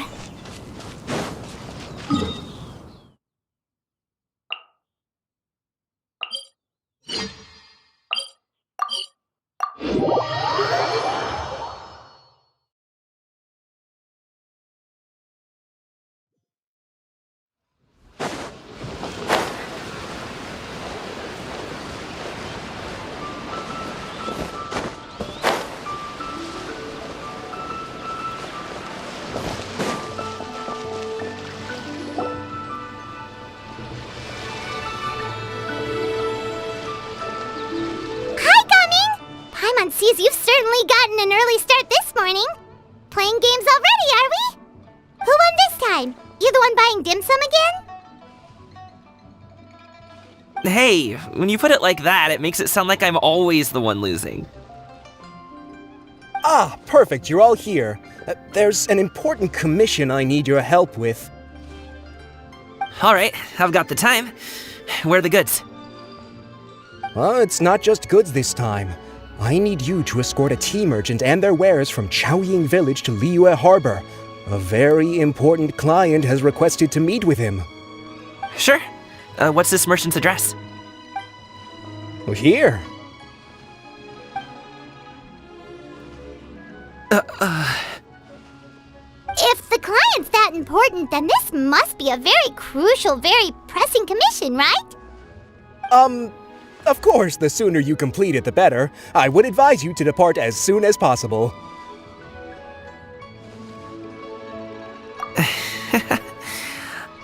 Alright, don't work too hard now, Longzhou. We'll set off then.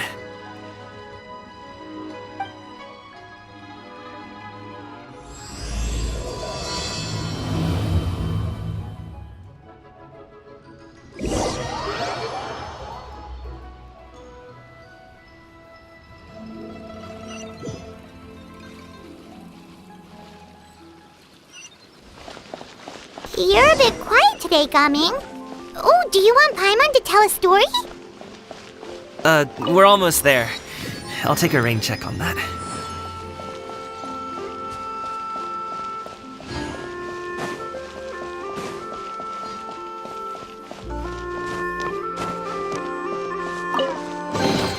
A reward on the road.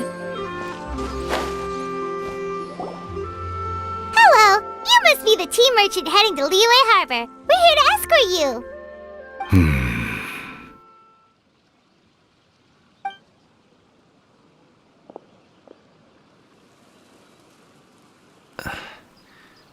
Dad?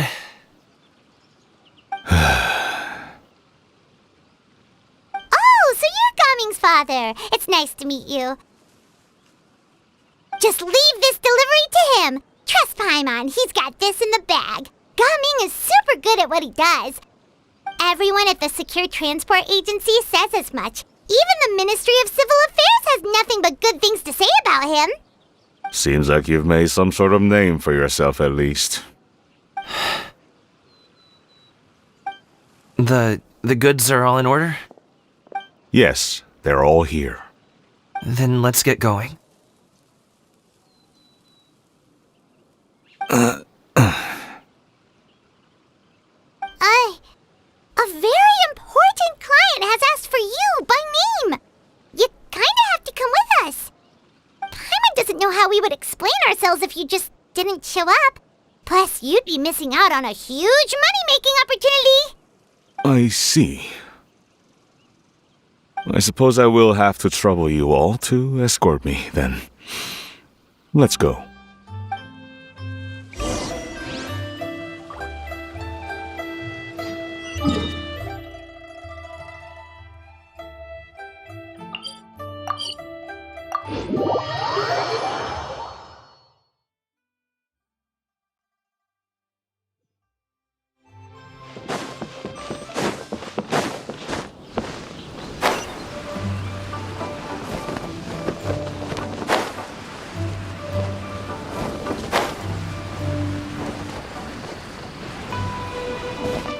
We've been walking for so long.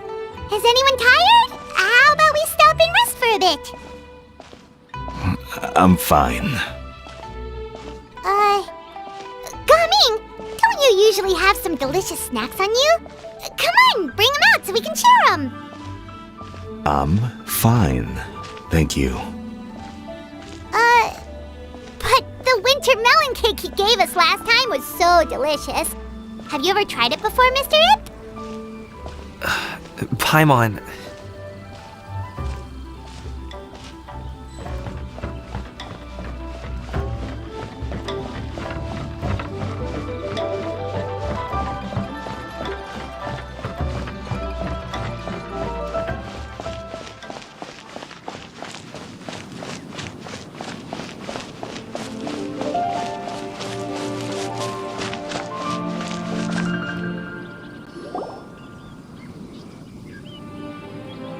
This place looks nice and open. Why don't you all rest here for a second? Huh? What about you? You're not going to join us? I'm not tired. I'll keep watch. Oh, but... Just let him go.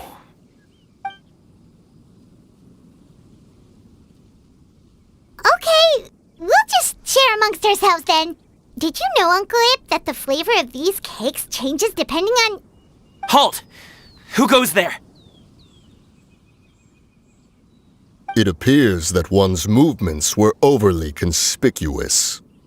Enough of your musings. Focus. Focus on the matter at hand. Present your exquisite ornaments at once. Indeed. Bring them forth readily and without protest. Ah! What do we do? It seems as if these two are acting alone. It won't be difficult to subdue them, but they might have something else waiting in store for Dad. The best way to keep him safe is... Leave this to me. I'll handle them. Traveler, Paimon, take my dad and the goods away from here. No, Gaming. It's too dangerous! This is what I do!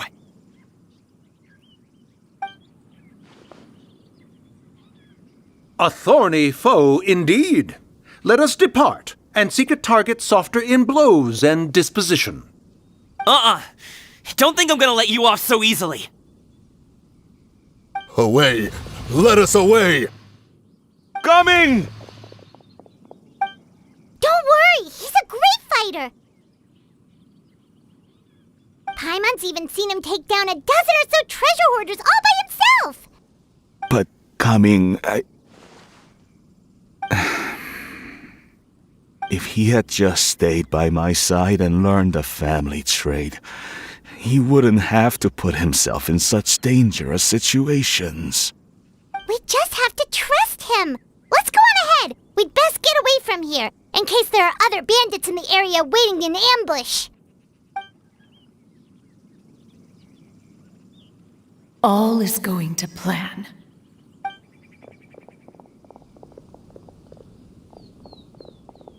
Okay, we should be good to stop here. Youngli? Oh no, what is he doing here? Good sir, please, listen to me. Reel in your line and leave this place as quickly as you can. There are bandits in the area.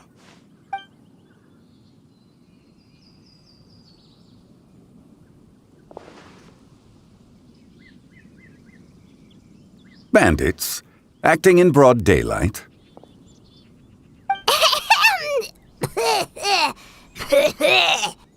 Oh.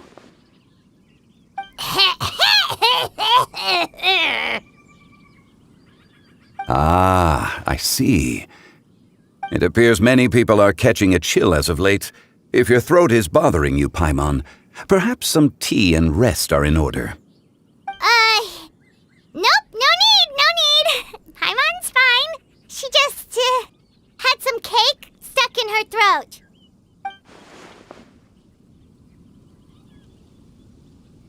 If there are indeed bandits in the area, then we should inform the Millilith at once.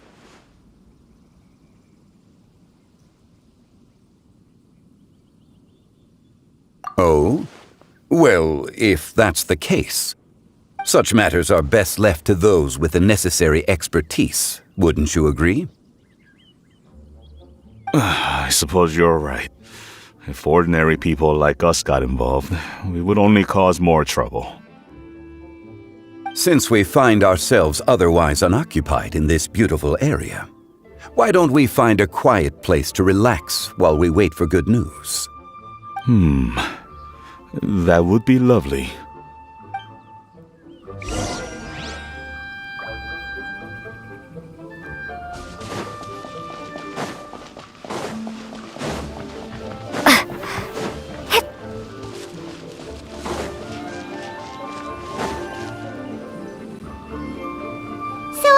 Uncle Ip does have a reason to be worried. After all, Gaming, the guard we mentioned, is his son. Gaming. The name sounds somewhat familiar. Ah, yes. That is the name of the Usho dancer who has been performing around Liyue Harbor recently, is it not? Oh, have you seen him perform? Indeed. I cannot help but admire his skill. He truly encapsulates the spirit of the Suani. Usho dancing has become more well known in Liyue Harbor recently. However, although performers are seeing budding success, they have no doubt had to face many hurdles along the way. Ones not so easily understood by spectators such as ourselves. If you ask me, what truly deserves admiration is perseverance in the face of adversity. That is a rare attribute indeed. I have heard many of my acquaintances praise Gaming for his kind, selfless, and courageous disposition. To have a child so accomplished and upright, you must be a very proud parent indeed, Uncle Ip.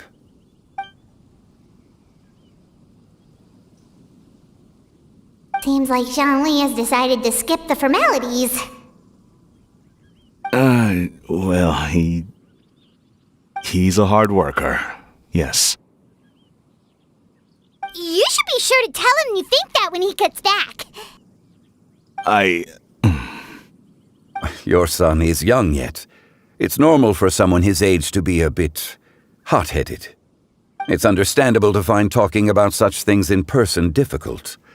If there's a particular sentiment you wish to convey, perhaps we could pass it along for you. No. It wouldn't be right to ask that of you. This thing between us has festered for many years now. In truth, there are some things that simply aren't easy for us to talk through. I've been in the tea business for most of my life, and I always hoped my child would do the same. Otherwise, how would he support himself? Over the past few years, I heard how well he was doing for himself as a guard. How his work was taking him to farther and farther off places. I also heard that he never gave up on wushou dancing. It made me happy. But I was also worried. When you're young, you can handle all that physically taxing work and manual labor. What young person isn't capable of making a living that way? My concern is what happens when you get old. Every time I get to thinking like that, I cannot help but be reinforced in the belief that I was right. That I was right not to give in. I often regret introducing him to wushou dancing as a kid. If I had known how things would turn out, I would have never taken him to see those performances in the first place. It is only natural for a parent to strive to send their child down the right path. No one would begrudge you that sentiment, Uncle Ip. You need not worry. You seem quite young, Mr. Zhongli. Yet you speak with such wisdom. Perhaps I have misjudged your age. Your words are too kind. Truth be told, one of my old friends has several grown daughters. Rather than fretting about their future, however, she prefers to let them find their own way. Then she's more easygoing than I could ever be. I fear I lack such an open mind. I meant to say earlier, there is no need to be so polite. Feel free to call me by my name, Ipdak. Sure.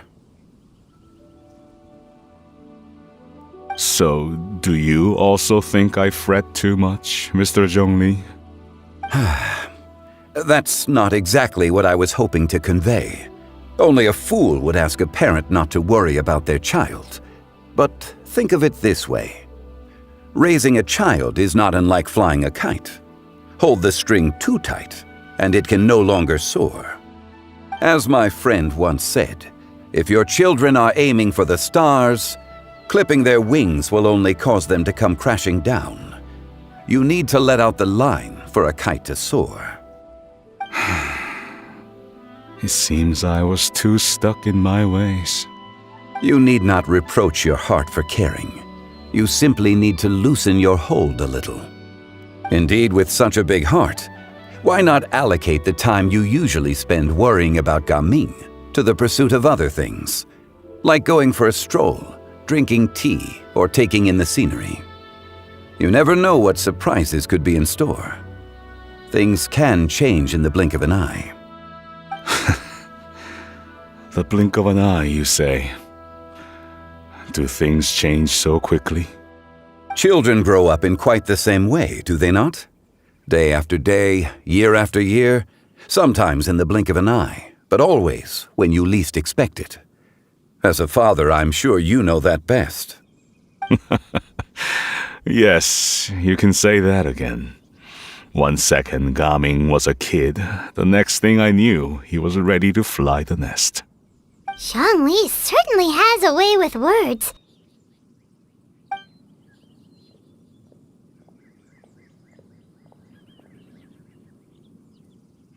Oh, Gaming is back! Hey, Gaming, we're over here! Dad, Traveler, Paimon. Good, you're all here. Oh, and Mr. Zhongli from the Wangsheng Funeral Parlor? You're here too? A fated meeting indeed. We were just enjoying some pleasant conversation.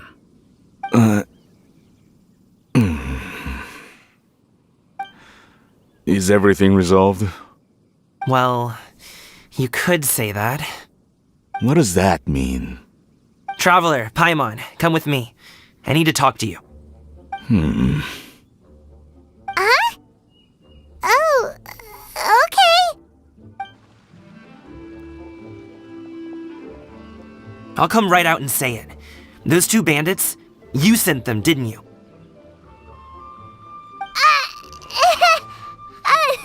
So that's how we're starting off? Can't look me in the eye, huh? Guess I'm right then. Okay, but how did you know? At first, their mannerisms seemed a bit stilted. But once I got close, it was obvious that they possessed great skills. I was right on their tail, and it should have taken only a few steps to catch up to them, yet somehow, I was never able to close that distance. People with that level of skill would have gone about things differently from the start, like sneaking up on us while we were distracted. Unless, of course, their real motive was to lure me away from the group all along. Wow, you're pretty quick on the uptake. I just have a lot of experience. I've dealt with many a ruthless bandit in my time, but I've never seen ones like them. In the end, I told them they would make good guards if they ever wanted to get back on the straight and narrow, and that they could hang out with me in Liyue Harbor anytime. You ever consider you might be a little too good at making friends? I'm guessing you guys were trying to help resolve things between my dad and me? I appreciate it, I really do. But this conflict between us has been going on for a long time. Even if those two were real bandits, and I was able to subdue them and show them what I was capable of, it wouldn't change anything. You've seen the way he talks to me. It's not like that at all! Your dad really cares about you. You should see the way he talks about you when you're not around. Zhongli was talking things through with him, and he nearly agreed to let it go. You don't believe us? He won't let it go. He can say as much as he wants to other people, but he won't talk to me. I'm certain of it. You told us you wanted prove yourself to your dad. Why don't you tell him about all the hard work you've done these past few years? Will that even do anything? I'm not sure talking is enough. You won't know unless you try. Just like how you won't know if something is delicious unless you taste it. Listen to us. It's time to put these people skills to good use. You can make friends with anyone, so why not your dad?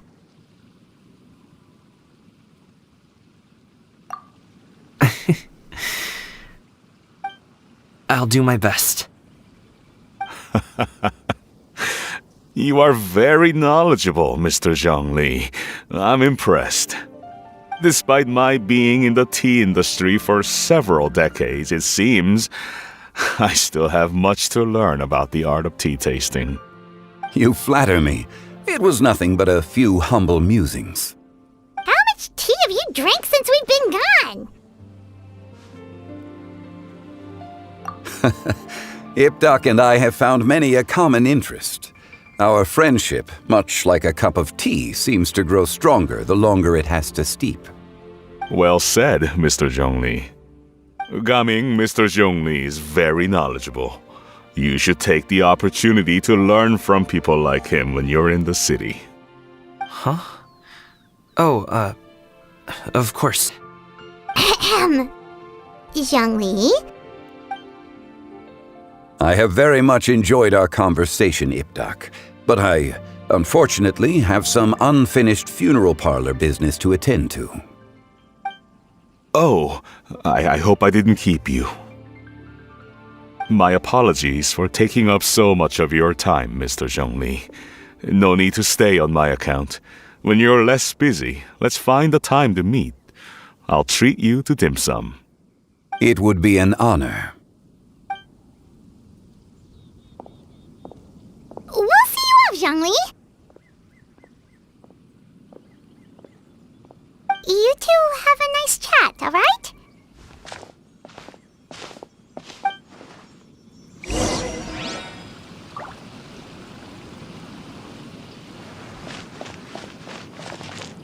Should we sit? Sure.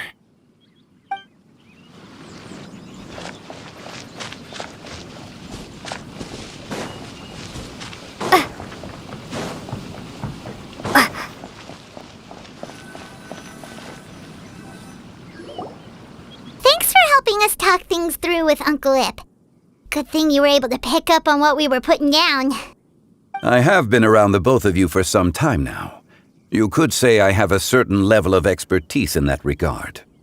As for my role in the conversation, think nothing of it. I hardly did anything noteworthy. You never change, do you? Why did you have us walk all this way? Paimon thought we just had to go far enough to be out of earshot. A friend approaches. Hello. So, you're here too? I've been here the whole time?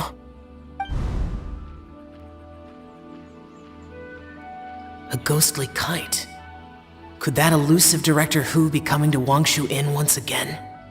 What is she doing here? I suppose it matters not. Given her relationship with Rex, well, Zhongli, I might as well go pay my respects.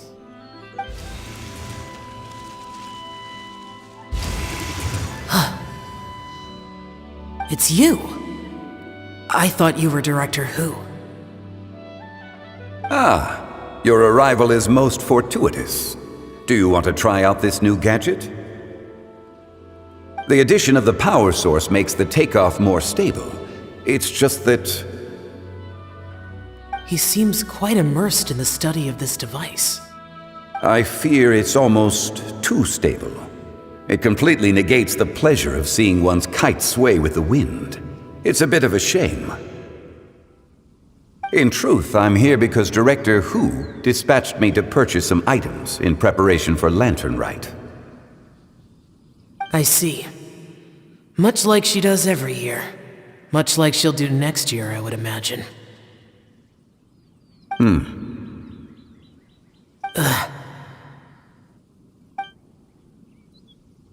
Am I wrong? Or has she once again sent you out to buy, what is it, sesame oil or something? While we're on the subject, I do wonder why she is so obsessed with using sesame oil in the preparation of mixed vegetable dishes for Lantern Rite. A recommendation from Xiangling, perhaps. What do you think, Xiao? I've only met Director Hu a few times. I'm hardly the best person to ask. Ah, and is that not a sign that you should visit Wangsheng Funeral Parlor more often? It wouldn't hurt to grace the parlor with your presence now and again, when you are otherwise unoccupied. This one here is a traditional kite, one without any equipped mechanical device. Director Hu tasked me with studying the differences between the two to determine which one is of greater merit. Many hands make light work. Perhaps you could test out the other kite for me? All right. I have made my comparisons. If speed is what you're after, the mechanical kite is the better choice. Wonderful. I shall pass that information along to Director Hu. I'll leave these two kites with you. Perhaps you can find a few friends with which to partake in the activity. You might find it to be an enjoyable use of your time. Oh, wait. Who enjoys kite flying? Well, I would imagine someone of your talent and wisdom is more than capable of finding out. So, you were testing out the kites for Hu Tao and even roped Xiao into doing it for you? Paimon didn't ask earlier because the situation was, awkward. I would hardly say I roped Xiao into anything. I simply sought the help of a friend. Besides, we did the testing together. Seems like our pool of competitors is growing.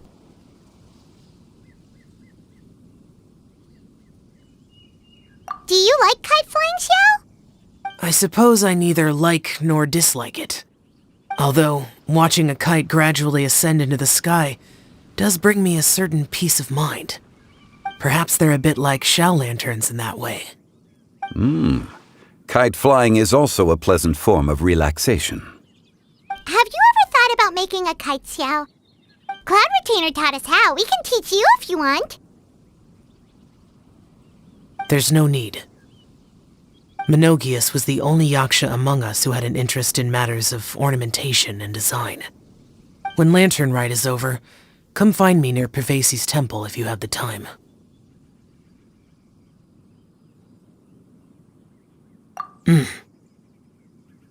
It's getting late. I should go inform Director Hu of our findings. How's she been, by the way? Be sure to say hi to her for us. The last time I spoke to her, she mentioned that she would be visiting Chaoying Village in a few days. If you have the time, perhaps you could also make the trip. If you happen to run into her, you can pass along your regards in person. We'll keep that in mind. Take care, Xiangli. See you later. See you next time.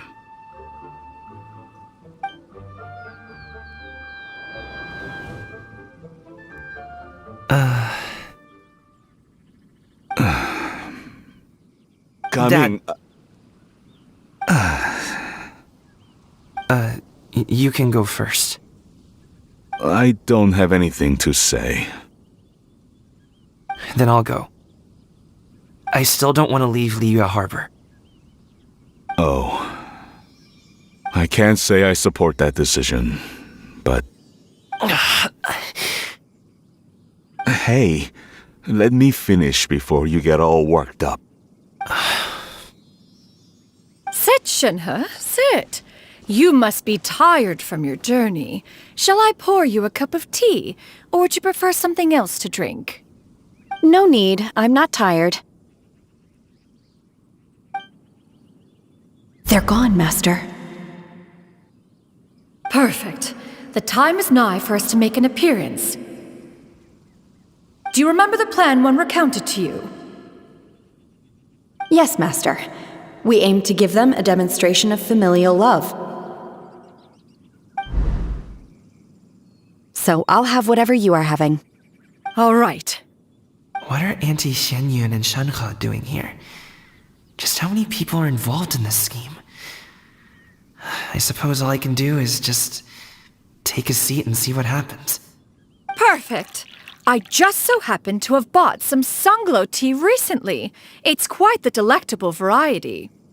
Or it would be if one has not been forced to drink it every day in the hopes of whittling down one's considerable stash. One has more than had one's fill already. Oh, forget it.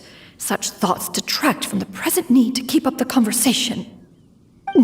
Has work been busy during the holiday season? Do you need my help with anything? Drunk guests can sometimes cause trouble, but I deal with them as you taught me, by pinning their heads against the table. Are Auntie Xianyun and Shenhe serious right now?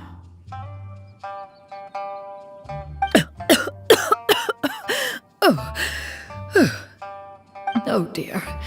While one was busy orchestrating this act, one seems to have forgotten about Shenhe's various eccentricities. What I meant to ask was, have you made any new friends? We live so far from each other. It would be a great comfort to me to know you were surrounded by good companions. You already know of my past circumstances. Recently, I've been conversing with Guoba in the kitchen at night. Guoba can't talk, but his companionship is a comfort. The poor child. Her one friend can't even talk. I guess maybe Gaming is not doing so bad after all. Perhaps I've been too hard on him. Let's move on, shall we? Do you have any plans for today, Shenhe? How about we do something fun? That sounds about right. Take her to do something fun, and perhaps she'll loosen up a bit. Like we used to do when we would carry stones up and down the mountain from dawn until dusk, picking herbs to eat for dinner along the way. If that is what you ask of me, then that is what I shall do. Dad, here, have some tea. Or no, wait, let's not have any just yet. Yeah. I simply can't listen to that any longer. Gaming, I'd like to finish what I was trying to say before. I don't support your decision to stay in Liyue Harbor, because living there is too hard on you. If you come home, there will be people to help you. I'm not saying we have to live under the same roof. I know our personalities are too similar to avoid butting heads. But you'll have your entire family around you. Your aunts, uncles, they'll all do whatever they can to help. You could get a less taxing job, and we could grab dim sum together from time to time. Huh. I didn't know dim sum was such an important affair, Master. Shh. Just think about it, okay? You don't have to decide now. Dad really has changed a lot. He would never have said these things to me before. But thank you, Dad.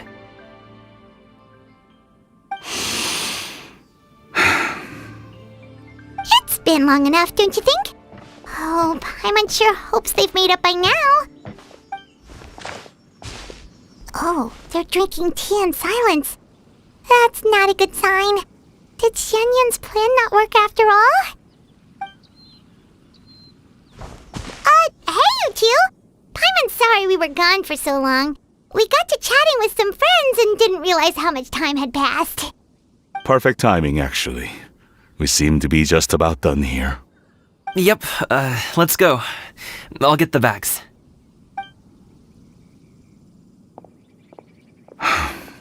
Gaming has grown a lot taller, hasn't he?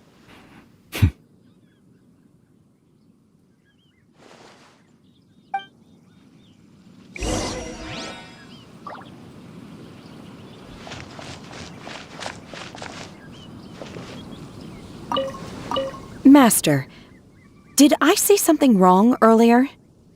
I tried to go along with your questions, but when I saw how you and that man reacted, I started to wonder. Not at all.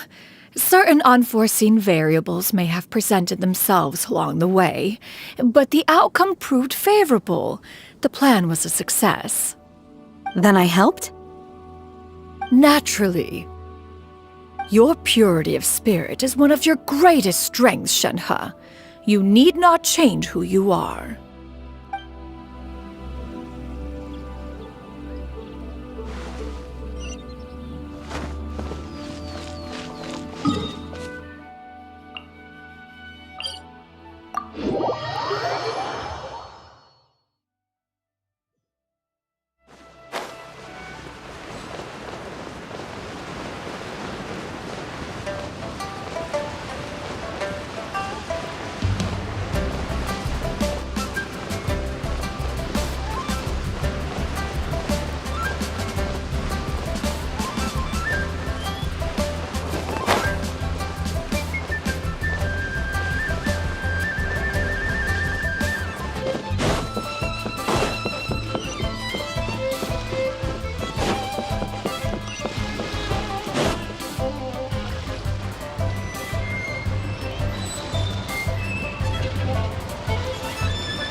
You must be Mr. Ip! Thank you for coming all this way. My name is Charlotte, and I'm a reporter from Fontaine. You can find me writing for the Steambird. I invited you here not just to purchase your fine tea, but also with the hope that you might be willing to sit down for a short interview. What do you say? An interview? To advertise my teas? I suppose you could think of it that way. We Fontainians are big tea drinkers too. The Fontaine Market. Then I'll need some time to adequately prepare. Perhaps we could sit down and discuss the questions you intend to ask in advance. Of course, of course! Please follow me.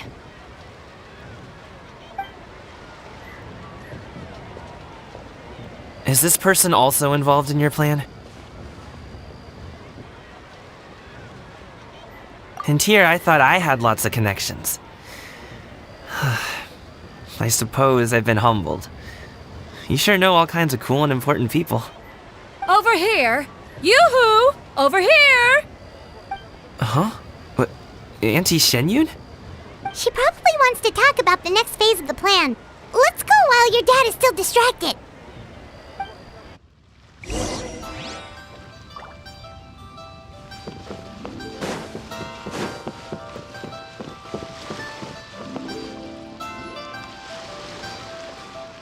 I take it that all is going well? Don't worry, Shenyun. Everything is going according to plan. I knew it. I knew that was all an act earlier. Auntie Shenyun is really something. She was so determined to help me. She didn't even care about making herself and Shenhe appear foolish in front of my family. She truly knows how to look out for others.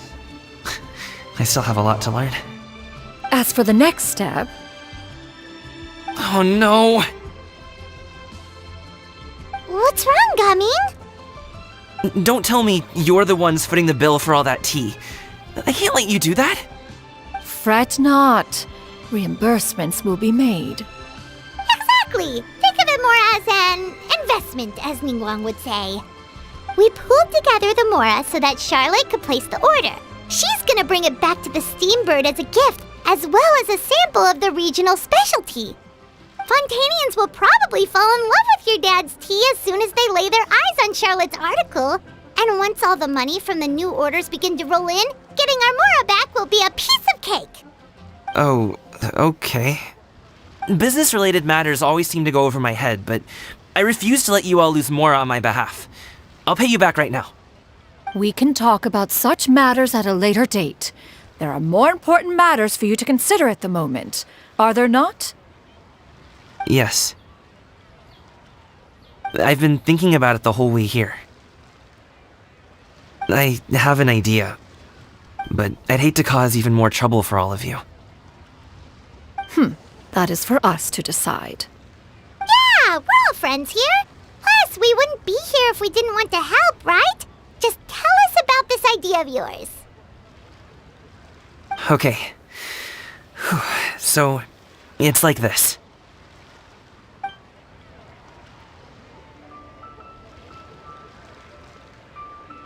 about it. Just leave it to us. Let's split up and make it happen.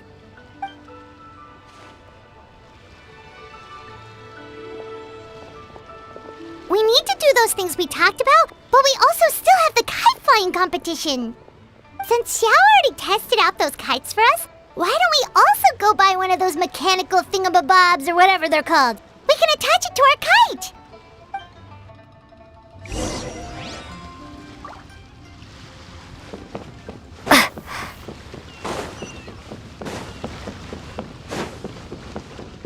Keeping an antique kite flying after all these years. I've got a bunch of interesting gadgets. Do your teas pair well with milk? What about sugar? Can we skip that question? Of course! You would much prefer that the teas be made plain, I suppose. Perhaps you could provide some descriptions of their flavor profiles during the interview. Ah, no problem. Noted. Now then, let's discuss tea box design, shall we? Recently, I've learned a lot about traditional Liyue motifs and their deeper meanings. I was thinking if there was some way to integrate these motifs into the design of the exterior packaging. Now that's an interesting idea. If you ask me, I would probably...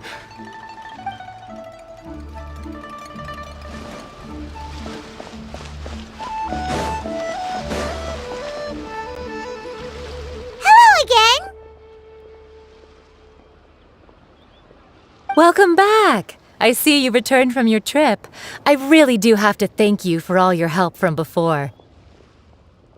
Thanks to you, my daughter was able to build a kite with her grandmother that very same day. She even wrote a long letter telling me how much she loved it. Oh, you should really be thanking Gaming, not us.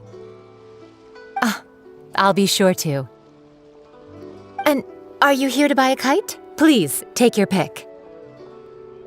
Oh, we already have a kite. We wanted to buy one of those, device thingies from Fontaine. Do you sell them separately? Yes. Here you go. Please, take it, free of charge. The directions are in the box. It's not hard to install at all. It doesn't feel right for us to just take it. Well, nor would it feel right for me to take your Mora. Good luck in the kite flying competition. I'll be rooting for you. All right then, thank you.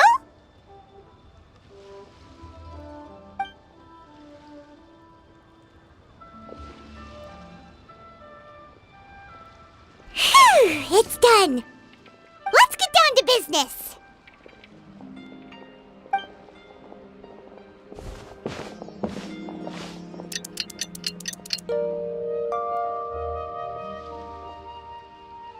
Looks like we finished everything we needed to do! Let's find a good place and put this thing into the sky!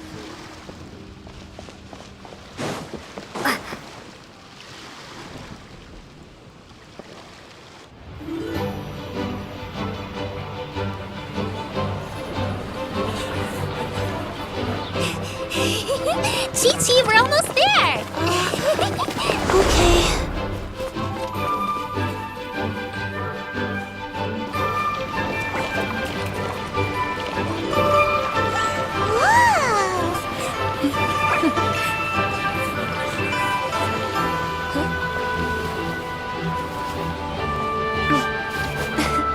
Come here, allow me.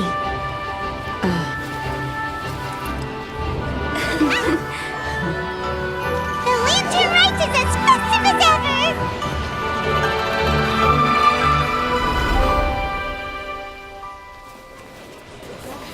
Huh? Oh, what's going on? Did something happen? What should we do? Oh, should we get the Millilith?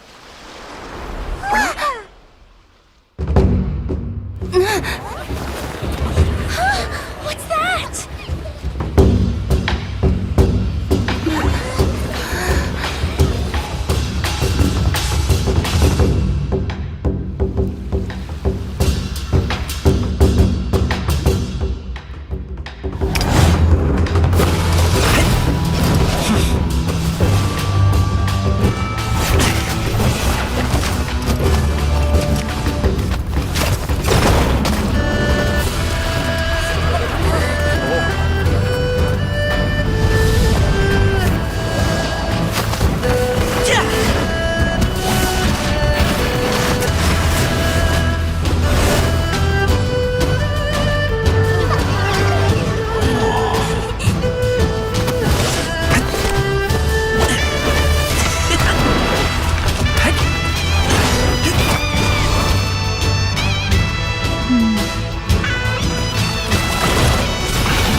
that many pictures already?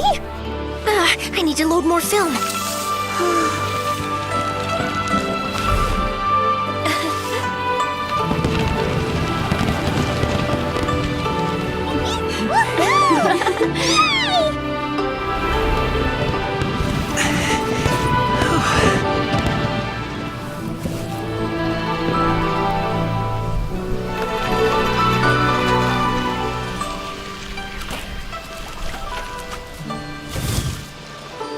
Wait, the wind. Oh my gosh! Mommy, I want a big kite like that too! Do you see that kite way out in front? It's so beautiful!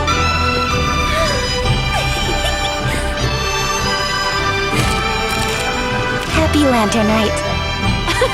Happy Lantern Rite.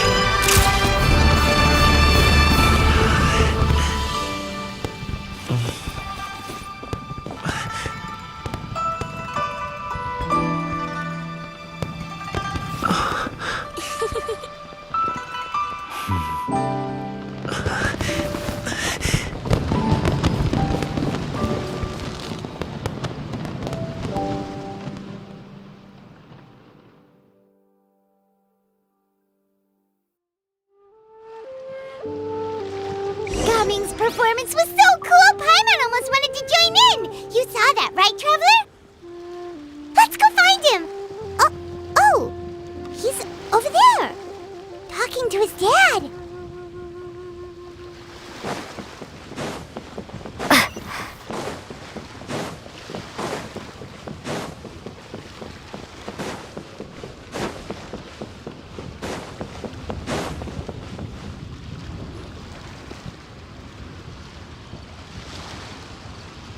I think I'll head off now, if that's okay. Thank you, little girl. Do you want us to walk you back? No need. Master is waiting for me right over there.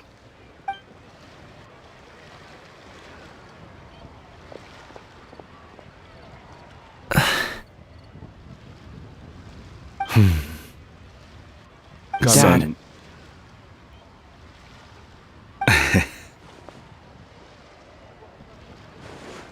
I suppose I'll go first this time. Okay. Your performance. I've seen many wushou dances in my time, but I've gotta admit, what you pulled off there was breathtaking. Wow. I never thought I'd live to hear you say that. You're serious about doing this professionally? Absolutely. I know it'll be difficult, but... Then it doesn't matter. What I mean to say is, of course it'll be difficult. But if that's your decision, if that's your dream, then it doesn't matter how difficult it is. As long as you put in the work, then any obstacle can be overcome in time. Really, when I was young, I also... Actually, how about we save that story of my past for another time? All I really want to say is, I've changed my mind. And much like this kite, you also deserve to soar to new heights. Dad. Son. Son? Haven't heard that in a while. I bet you're wondering what's gotten into me saying all this. Well, a little bit, yeah. Anyway, I know I've never found the chance to say this before, but... to me, Gaming, you've always been a great kid.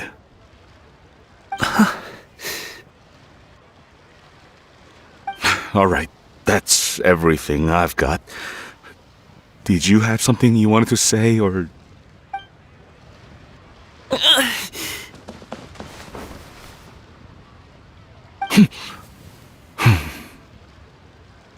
Seeing the two of them talk things through like this really gives Paimon a sense of accomplishment.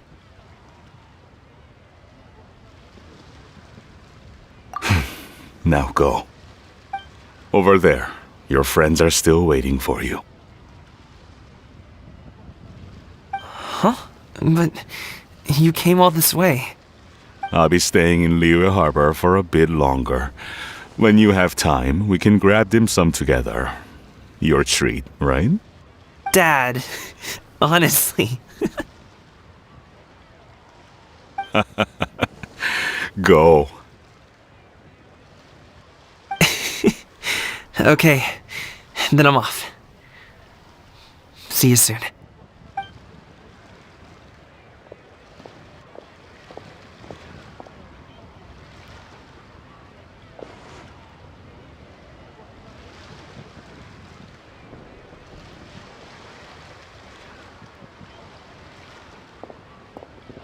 That's quite the smile you've got there, Gaming.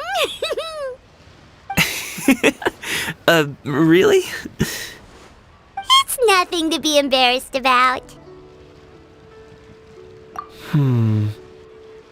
I'd like to find and thank Auntie Xinyun, as well as everyone else who's helped me out.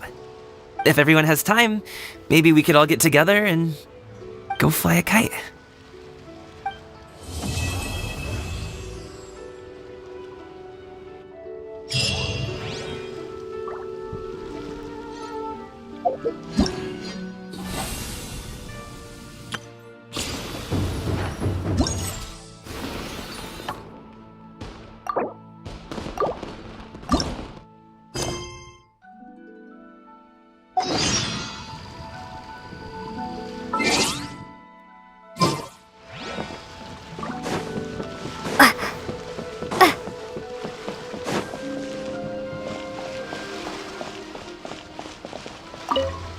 Lantern Rite was simply amazing! I'm not sure I'll be able to sleep tonight. Oh, that? Yeah, interesting story. It was invented by a guy from Fontaine. His name is Ildison. He's always tinkering away at some mechanism or another. He's even asked the Steambird to write about his inventions on more than one occasion. I believe I have a direct quote from him about this particular one. Yes, here it is. The device is powered entirely by mechanical components without the need for any additional energy source. Basically, it's a manually operated cranking device. How high it can fly entirely depends on how much force you can exert. Combining this invention with a kite. What a great idea, right? Oh, my conversation with Mr. Ip went really well. I've already sent the first draft of my article back to the Steambird. It's a piece that contains all the pertinent information while also telling a story. I'm quite proud of it. Oh, that reminds me. I should thank everyone who made this possible for me. Especially that spirited lady with those peculiar turns of phrase. Miss Xinyun was her name, right? It was all thanks to your connections and creativity. I would have never thought I'd be able to bring such a special gift back to Fontaine with me. This was my first time experiencing a foreign holiday in person. It was so exciting! The festive atmosphere, the contagious holiday spirit, the profound, storied cultural traditions steeped in symbolism. Oh, I almost forgot. Kuching even gave me a kite with a poem on it that she wrote herself. It goes, "Dreams are like paper kites. With them do our hopes take flight. Sailing high above the clouds, they yearn for something more profound. Yet try we may and try we might. A deeper truth waits in plain sight. Though we hang our hopes in skies abound, many joys lie on the ground." I want to include this poem in my special feature on Lantern Rite. I'm sure a lot of people will love it. Yep, and happy Lantern Rite to you.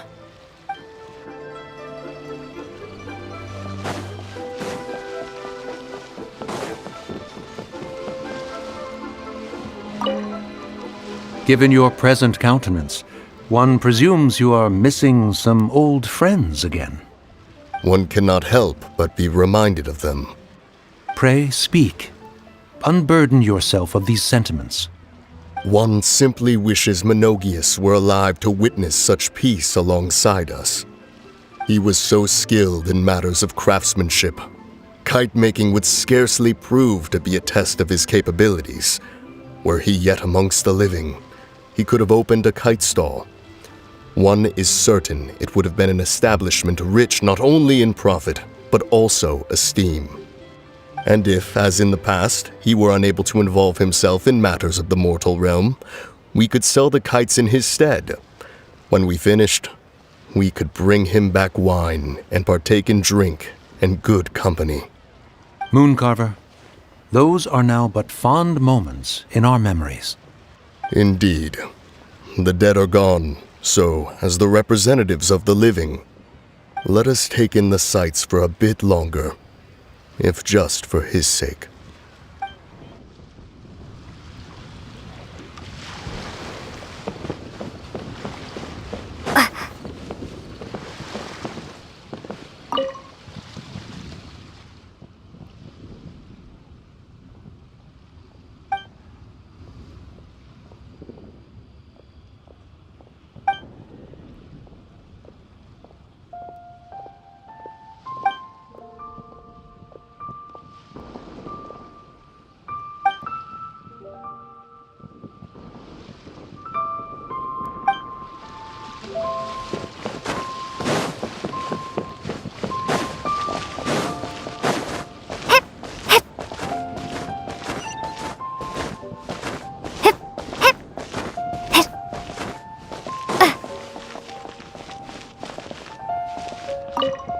So, you're still a big fan of winter melon cake then?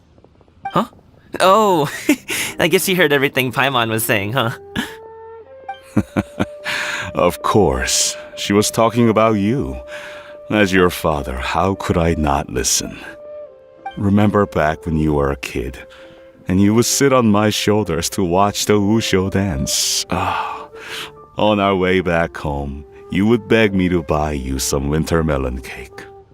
We would only buy 2 at a time, but before long, we tried the winter melon cake from every vendor that street had to offer. There was also that one time you used your pocket money to treat me. Do you still remember?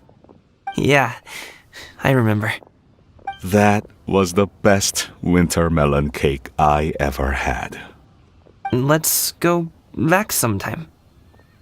The shop's still there, and I remember the way. My treat, just like before. Are you sure? Absolutely.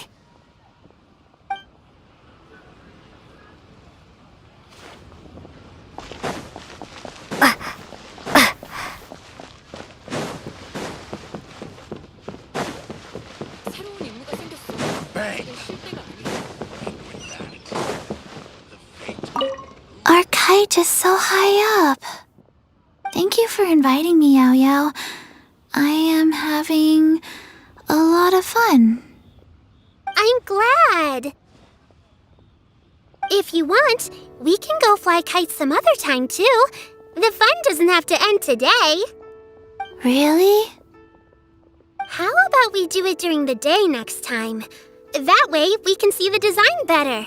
When it flies super high up, it will look exactly like a real finch. Okay. Can I take this kite to bed with me? But of course.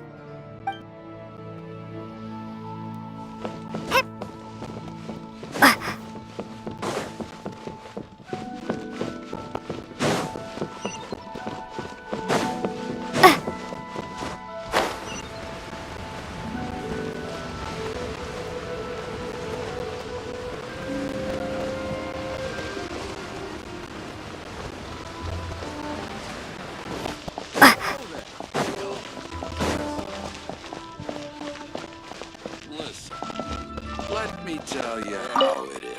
I don't get it. Is something wrong, Shenhe? Tell me. Perhaps I can help. The color black doesn't get dirty easily, so I thought this outfit would be acceptable to wear to work. But Xiangling told me it was inappropriate. But inappropriate? How? She probably just meant the outfit isn't suitable for that particular environment and occasion. But for a festival gathering with friends, a nighttime stroll, or an important banquet, your outfit is more than appropriate, Shenhe. So you're saying it's only something I should wear in front of important people? I suppose that's another way to think of it. Try something new at the one-man restaurant. I think I can manage. Adventurer, think you can last a round against me?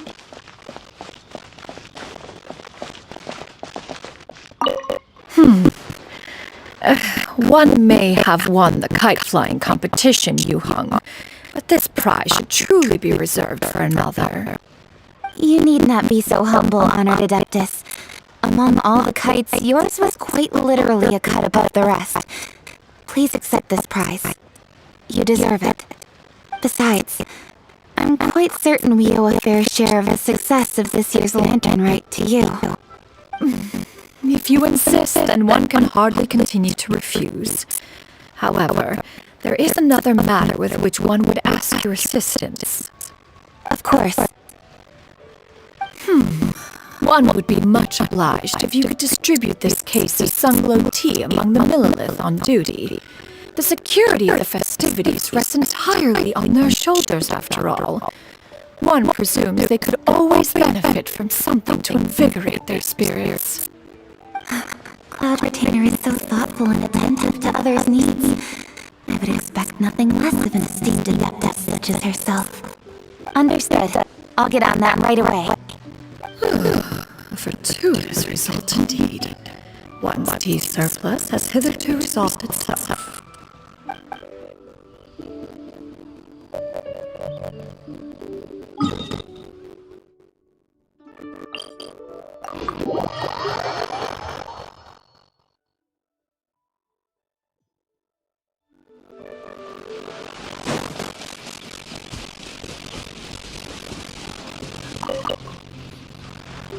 Traveler. Being in the city isn't the only way for me to appreciate the lights and beauty of Lantern Rite. Look, Liyue Harbor lies just beyond this mountain. As long as I stand at this vantage point, I may freely behold the sights of all the kites slowly ascending into the sky. For me, that is enough. I invited you here because there is something I would like to do. I want to release a shell lantern, and I'd like you to be there for it. Yes. I apologize for its crude appearance. I have a little skill in that regard. You are very, very kind, as usual. Alright. It's time.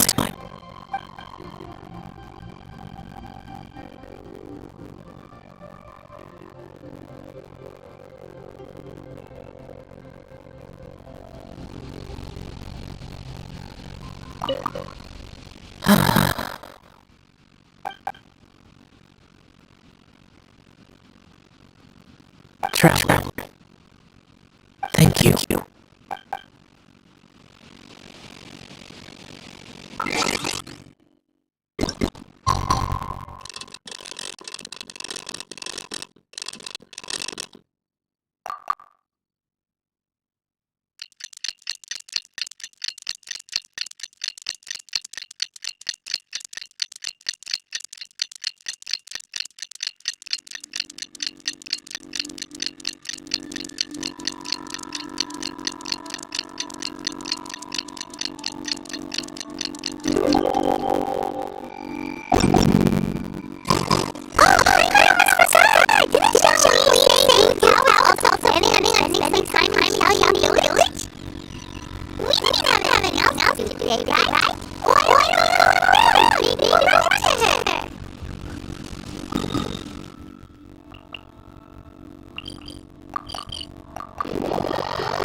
dear partners. See, I told you that something good was going to happen during our travels today. I have to say, sometimes the Steambird's astrology column is spot on. It's just your lucky day. Are you guys also here to catch the festivities? Oh, and that reminds me. Happy Lantern Rite. Happy Lantern Rite.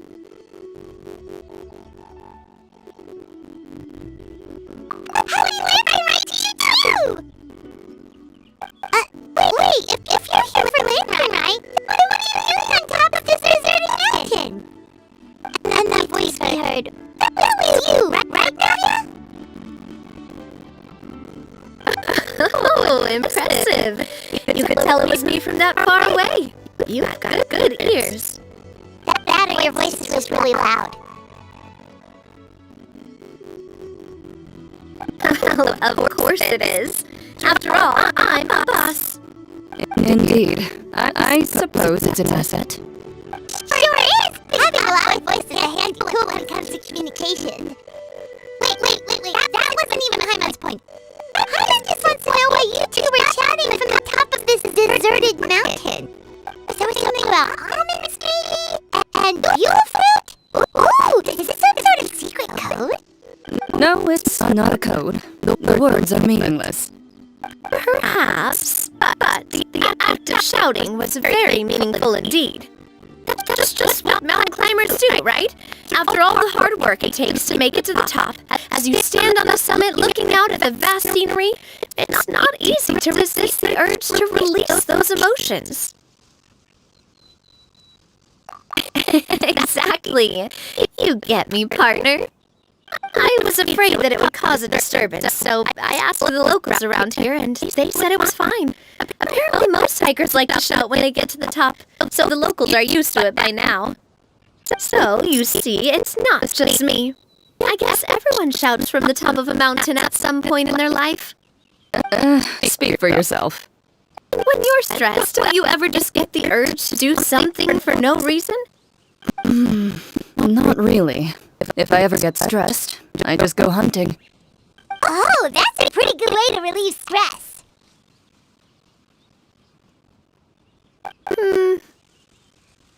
What I choose to hunt depends on my mood.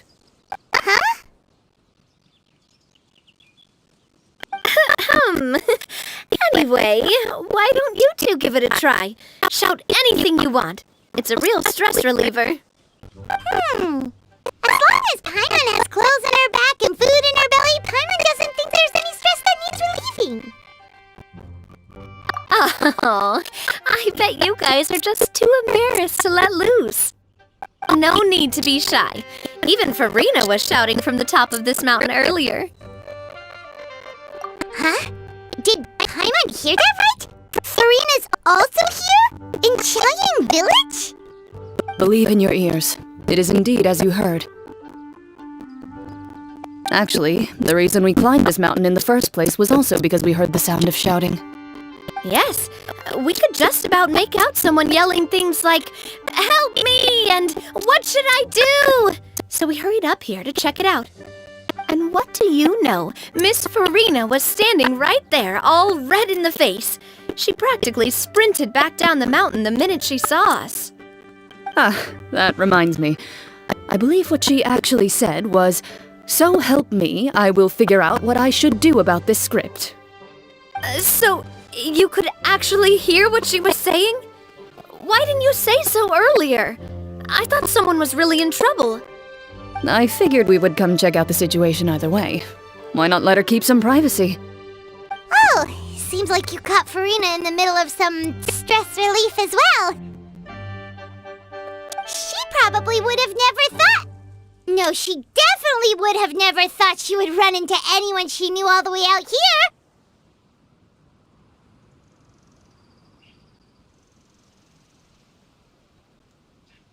I think so. We ran into Nervalet on the way here as well, but he was already on his way back, so they probably weren't together. What? Nervalet was here too? What was he doing here? It couldn't have been for vacation.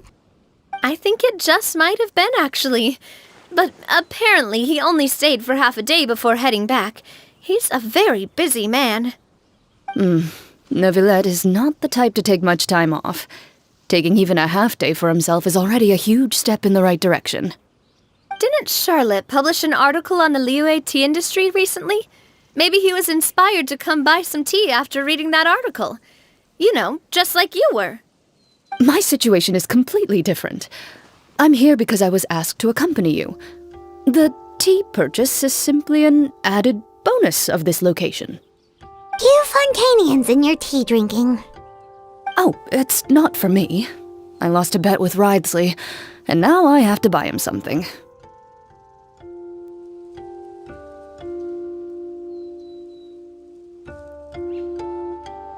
It was just a spur-of-the-moment sort of bet.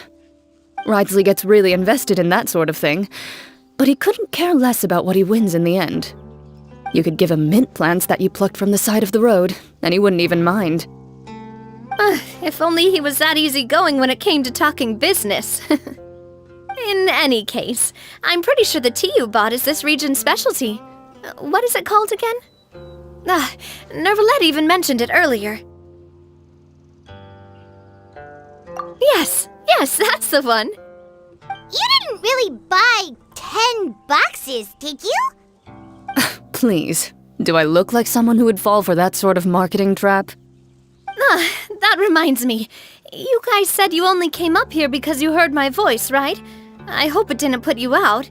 You must have had other plans for the day. Oh, that's right. Who tell? A few days ago, we heard that a friend was going to be in Chaoying Village, so we decided to come and see if we could run into her. Oh dear. We've been chatting for quite some time. I'm sorry for keeping you.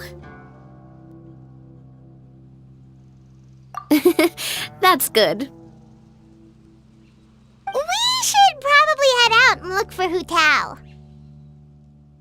No need to stay on our account. We just got up here, so we're gonna stay around for a little longer. Go and meet your friend. We can meet up in Chaoying Village later. Sounds good. We're gonna head down the mountain then. See you later!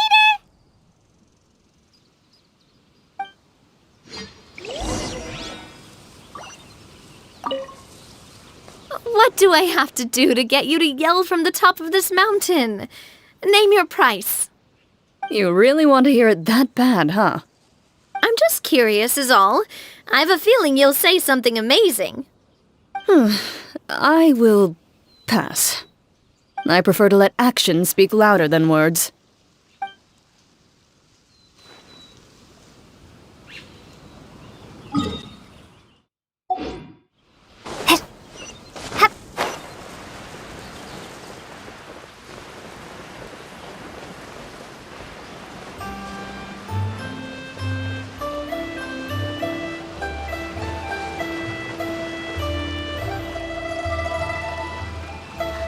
Chaoying Village is known for its tea, but you know what else they have with tea? That's right, dim sum! Didn't Gaming say something about dim sum being eaten in the morning? Oh, Paimon wonders if we can still get some at this time of day.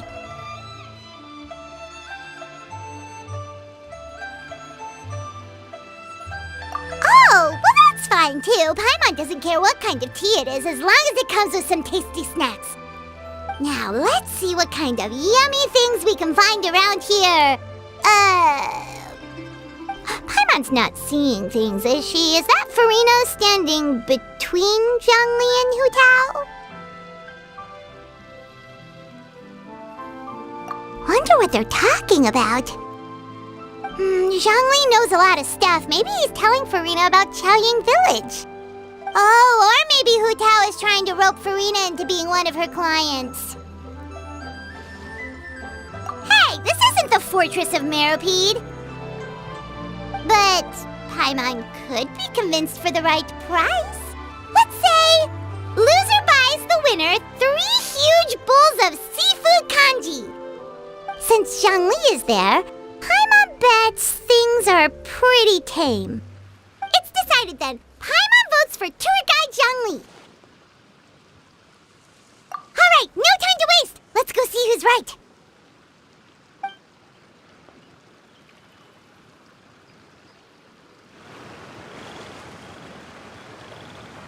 Good afternoon, Hu Tao, Zhongli, and Farina!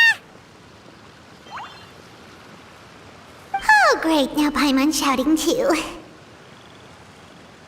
Oh, well, aren't you a sight for sore eyes? Seems like our luck just keeps on growing. That we were able to meet you both without prior arrangement must mean that this is quite the serendipitous meeting indeed. Huh? Oh, so both of you are acquainted with the Traveler and Paimon then? I'm pretty sure you didn't learn that one from me. I must admit, I'm a bit surprised to see you here, Traveler. But seeing as you're a hero who's been all over Teyvat, it makes sense that you would be well-traveled and well-connected. Since we have found ourselves in each other's company within this fertile land, allow me to take this opportunity to wish you a happy Lantern Rite. It appears you have been to Fontaine, then. Given your proclivity to spread good deeds wherever you go, it's no surprise that you would make the acquaintance of a celebrity as illustrious and celebrated as Miss Farina. That's quite high praise. What I mean to say is, you flatter me, Mr. Zhongli. Although I've built up a certain following within Fontaine, it is no reflection of strength or wisdom. I stand before you right now as nothing more than an ordinary traveler in search of beautiful scenery and creative inspiration. There is definitely more to Mr. Zhongli than meets the eye. I could tell as much from our conversation earlier. Given his breadth of knowledge on both academic and worldly matters, there's no way he hasn't heard about what happened in Fontaine. Is he just feigning ignorance for my benefit? No. You're no common tourist. I simply won't have you talk about yourself that way. Oh, does that mean Hu Tao also knows? You may not have heard, friends, but... Miss Hu Tao... Miss Farina is now one of my esteemed clients. Yep.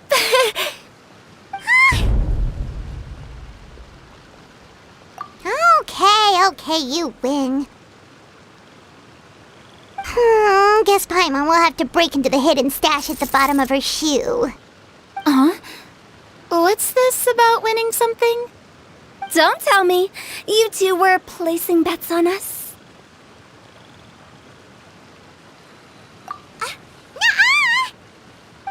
We just saw you guys standing on the side of the road and couldn't help but take guesses as to what you were talking about. Oh, I see. That means you, my friend, must have guessed that I was trying to promote my business to Miss Farina. That I do, my friend. What was Paimon's guess then? Paimon thought Zhongli was showing the newbie around. By newbie, you mean me, right? If that's the case, then Paimon's guess was also correct. Oh, that's right. Mr. Zhongli was telling me about some great sightseeing spots in the area. Ha! You see? Paimon was right too! Since both of our guesses were right, there can't be a winner or a loser.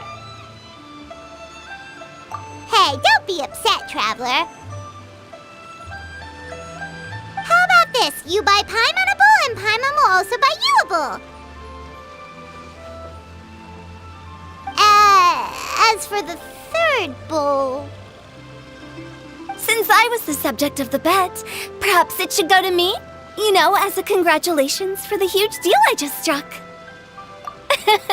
I was just joking. Anyway, I should be the one treating you. The funeral parlor is about to bring in quite the sum after all. Oh, Paimon almost forgot to ask about the most important question. Did something happen recently, Farina? Huh? What do you mean? Well, you know, with you enlisting the services of Wangsheng Funeral Parlor and all. Oh, well, yes. Really? Oh no. Paimon is so sorry for your loss. Although Paimon may have not known the person, please accept Paimon's deepest... Whoa, it's not like that, Paimon. Huh? But Paimon just thought, since you hired the services of a funeral parlor and all... Hey, it's not that big of a stretch. Really, Paimon? It's not like you don't know me. Do I look like I know anyone who would ask me to coordinate their funeral?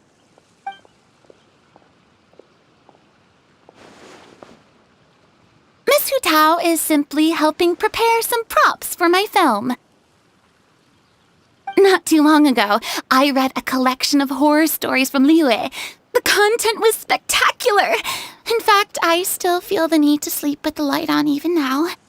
Anyway, that's not the point. Now that Fontaine's biggest star has returned to the stage, I figured it's about time the industry enjoyed a breath of fresh air. Hey, that's pretty good. I'll have to remember that for my ad posters.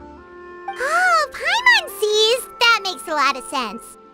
So, did you come to Liyue just to enlist the services of Wangsheng Funeral Parlor? Well, not exactly. My original plan was to just relax and enjoy the sights. But then I ran into Miss Hu Tao and Mr. Zhongli, and well, you know the rest. I suppose it was meant to be. It was a fated meeting indeed. Zhongli sure loves his lofty turns of phrase.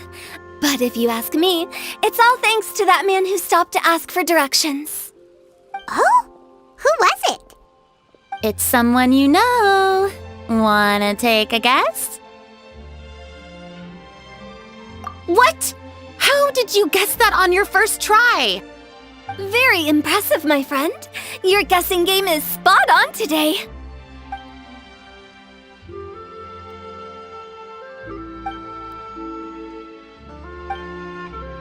Huh. Paimon never thought Neuvillette would be the type to get lost. I'm sure he didn't get lost. Even I was able to find my way to this place without any trouble. He was already getting ready to leave by the time I arrived. He just wanted to ask someone about the quickest way to get back to Fontaine. Yup, that's exactly what he asked. This area is full of mountains and rivers. It's normal to not know the fastest route. So, were you the one that pointed him in the right direction, Hu Tao? Of course. I'm also a guide of sorts, you know. So naturally, I also have a great sense of direction. But speaking of your friend... What about him? He doesn't get out much, does he? No wonder.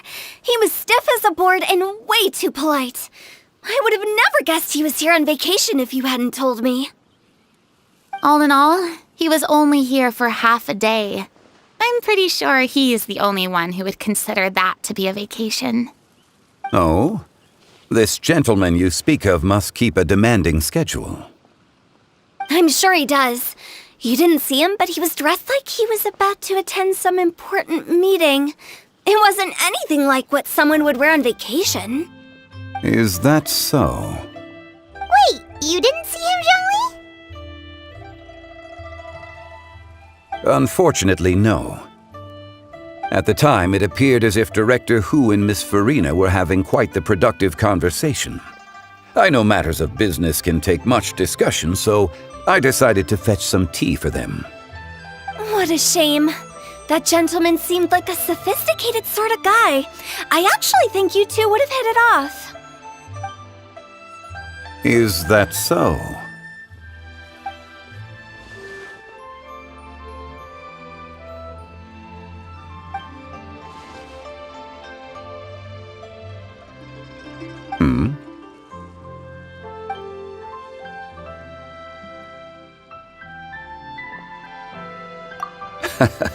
To borrow Miss Farina's turn of phrase, perhaps it just wasn't meant to be. Well, with the Traveler around, I'm sure you'll have a chance to get to know each other at some point. That's right. She's got more friends than she knows what to do with. Well, that's certainly true. Oh, that reminds me. If you get the chance, you should try and talk to Nervalette into loosening up a bit. Just tell him the Palais Mermonia isn't going to fall apart if he disappears for a few days. He shouldn't keep himself cooped up all the time. Even clams open their shells to let in fresh water every once in a while, right? If he's really that much of a stickler for protocol, he can fill out a leave of absence request. He'd have to approve it himself since he handles that sort of thing now, but you know what I mean. Seems like this gentleman is also in charge of something pretty important.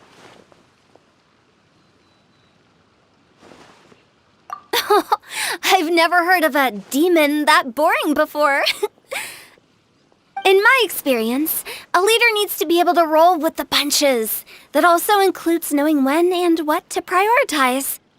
It seems like your friend still has a lot of growing to do. If I remember correctly, he's already several thousands of years old. You're quite right, Miss Hu Tao. Oh? Traveler, Miss Farina, those two individuals over there appear to recognize you. Oh, it's Navia and Clarand. Hey, over here!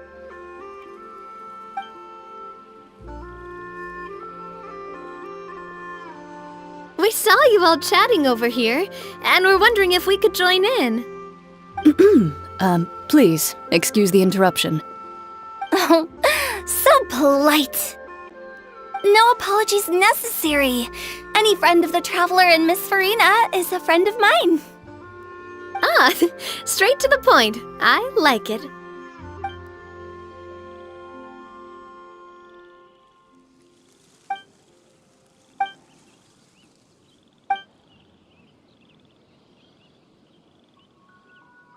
It's getting late. If we want to catch a boat back before dark, we should probably get going. Indeed. Then, Miss Farina? Oh, yes? When are you planning to head back? Do you need us to escort you? Oh, I don't think that will be necessary. I mean, you're not my subordinate anymore.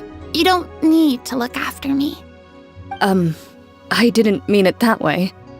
It's normal for friends to travel home together if they run into each other on the road. There are a lot of mountainous roads in this area. I imagine they'll be even harder to navigate after dark. Exactly! Just like in those ghost stories. 8 paths converge in a wood. Beside them an old house is stood. If you dare to go inside, not a soul will greet your eye. But if you take a closer look, there may be something you mistook. A candle flickers to and fro, yet there is no wind to make it so. What is its secret? What could it mean? In this wood, where mystery screams. Ooh.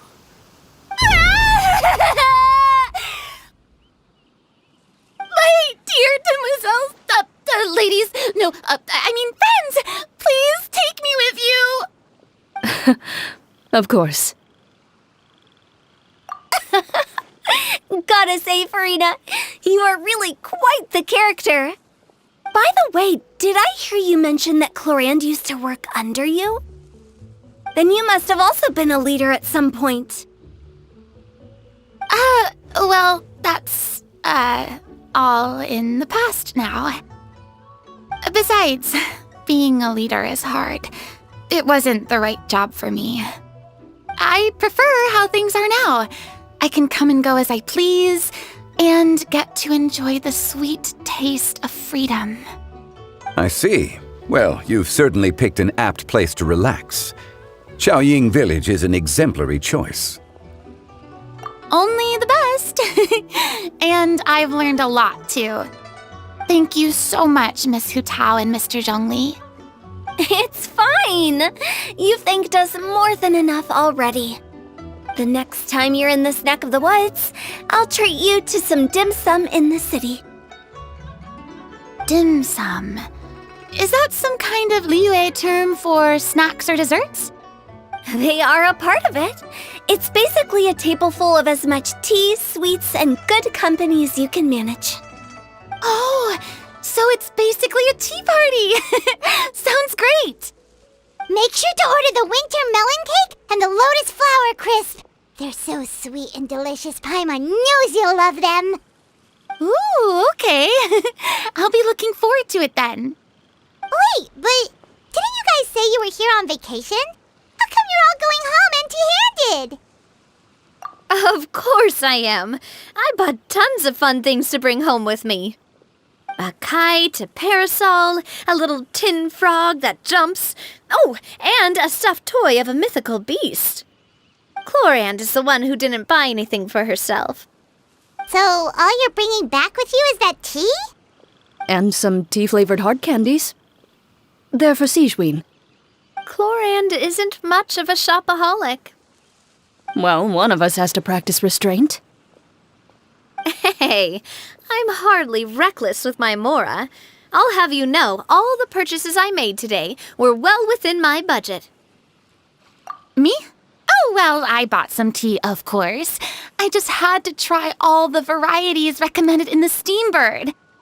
Other than that, just some bits and bobs, you know. A little bit of this, little bit of that. They should all be things I can use, I think.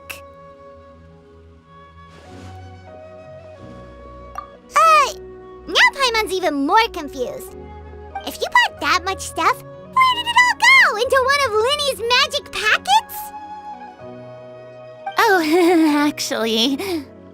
Monsieur Neuvillette took them with him. Oh, so that's what happened. Wait, what? Why did he take them? He's not hoarding treasure, is he?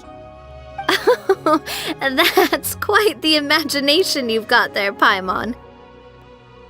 Monsieur Neuvillette just saw the amount of bags we had and offered to take them back for us.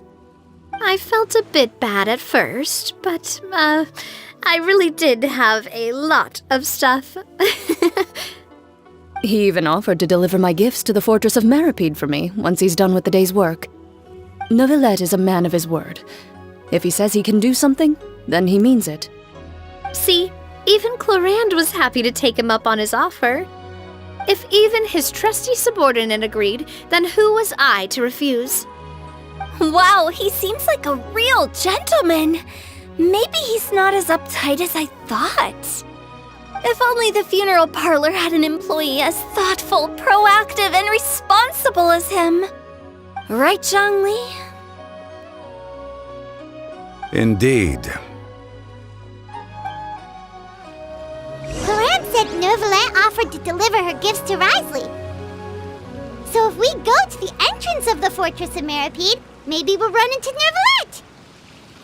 But we don't know exactly when he'll show up. Oh, that reminds me. A new year of work is about to begin. If there's anything you want to talk about, Zhongli, you know you can come to me. I'm all ears. Does the director have any concerns? It just seemed like you were a bit preoccupied today, and much less talkative than usual. You barely said anything other than, "Is that so?" and "Indeed." If you ask me, I'd say you're having a midlife crisis.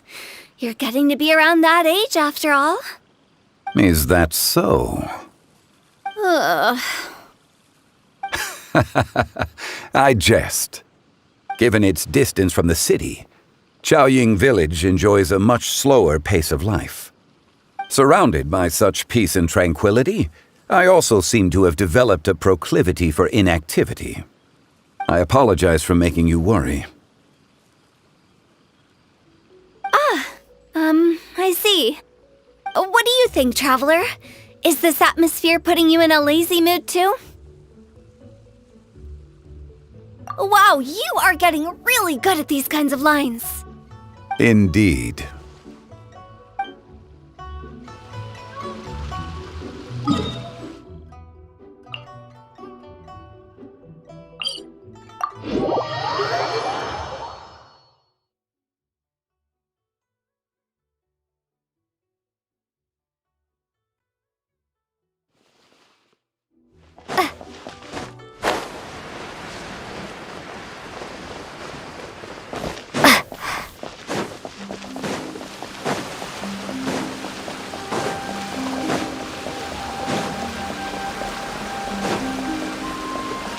I prefer magic personally.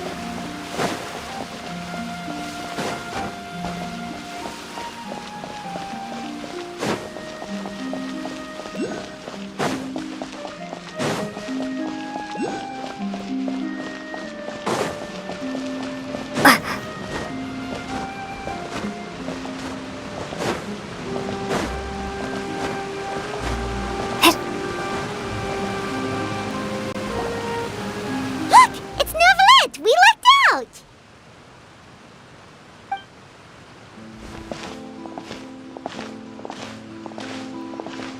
Oh, it's you. It has been some time since our last meeting.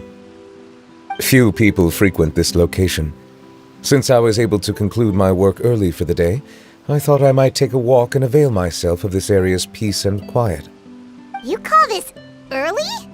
Do you always work this late, Neverlet? Strictly speaking, that depends on the agenda for the day. I am hardly bereft of time, however, so working late is of little consequence to me. Really? If you have so much time on your hands, then why did you only go to Chaoying Village for half a day?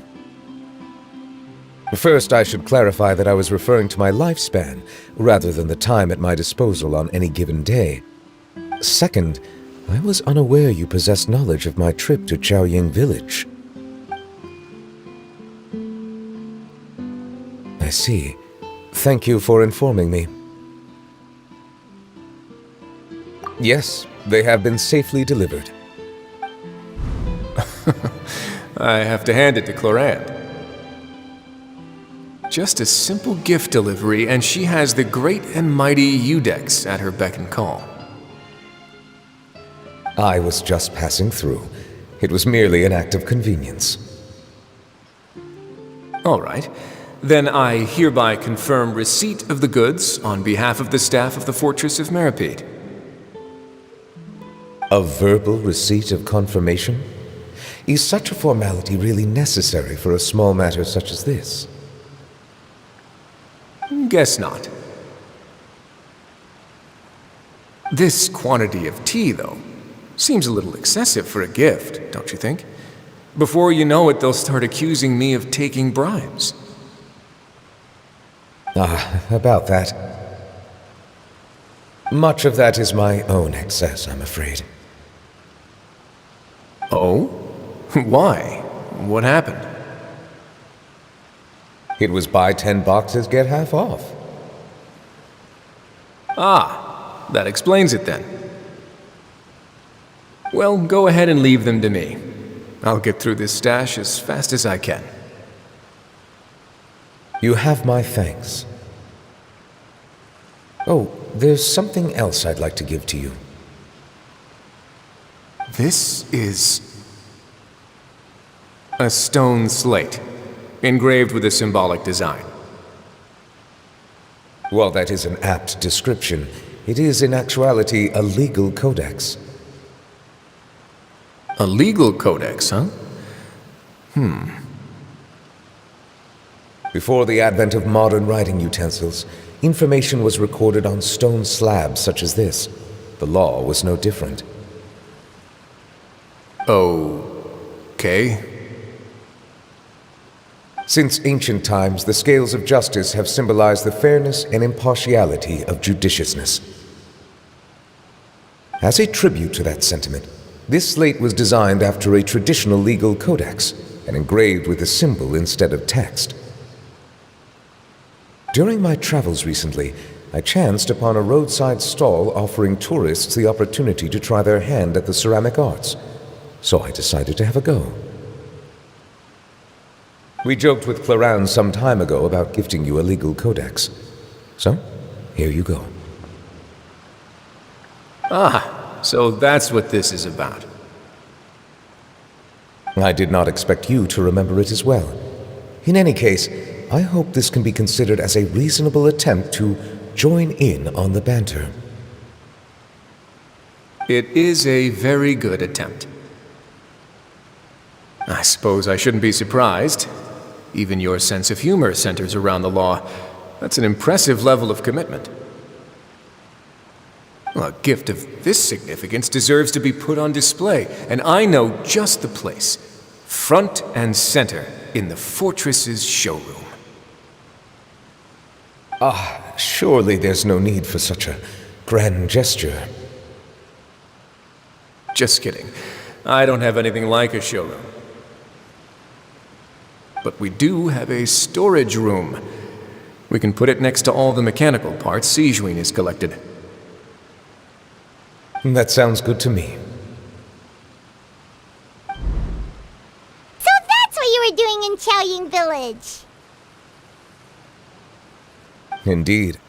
Of course, while I was there, I also took the opportunity to taste the local spring water. The aftertaste is much purer than what I have delivered to me in Fontaine. It stands to reason that the long-distance transport has a tendency to imbue the water with extraneous emotion. If you want to experience the true flavor, you simply have to go to the source. Perhaps I should organize some time off to do the same elsewhere. Then we are of the same mind. It appears my desire is justified. If you say so, but you know you don't have to justify a vacation, right? You can just take one. After all, you're hardly bereft of time. You can do whatever you want. You're quite right. I suppose I suffer not from a lack of opportunity, but rather a lack of inspiration. However, after reading a few articles about Liyue's holiday traditions, the idea popped into my head and made itself quite at home. Seeing as I was free of responsibilities for the morning, I decided to depart at once. Refreshing. My spontaneous outing seemed to inspire quite a few other spontaneous decisions as well. Take, for example, my foray into ceramics. At first, soil from the ground is granular and unforgiving, but add the right amount of water, and it becomes soft, moldable, and able to take shape.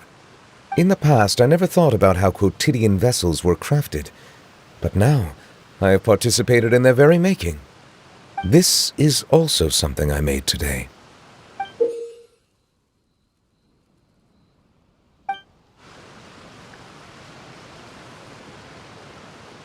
That's a ladle? Paimon thought it was supposed to be some long-necked sea creature. That was indeed one of my inspirations. Really? You like it? To tell you the truth, given your unexpected arrival, I find myself quite unequipped to give you the welcome you deserve. Around such an important holiday such as this, human custom would dictate that gifts should be in order. But I'm afraid this is all I can offer. If you'll have it, that is. That is precisely why it would do me such a great honor if you accepted. You are most welcome. Happy Lantern Rite.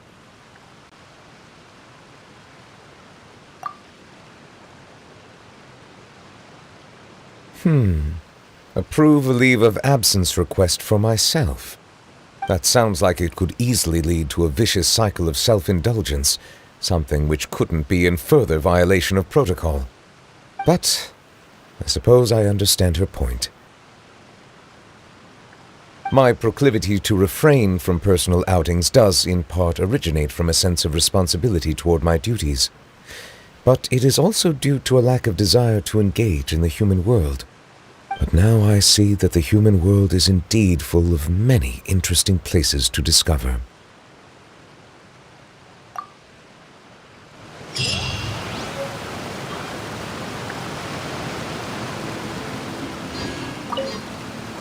Lantern Rite marks the start of the new year in Liyue. In the spirit of the season, then, I wish you a year of success as vast and endless as the open ocean.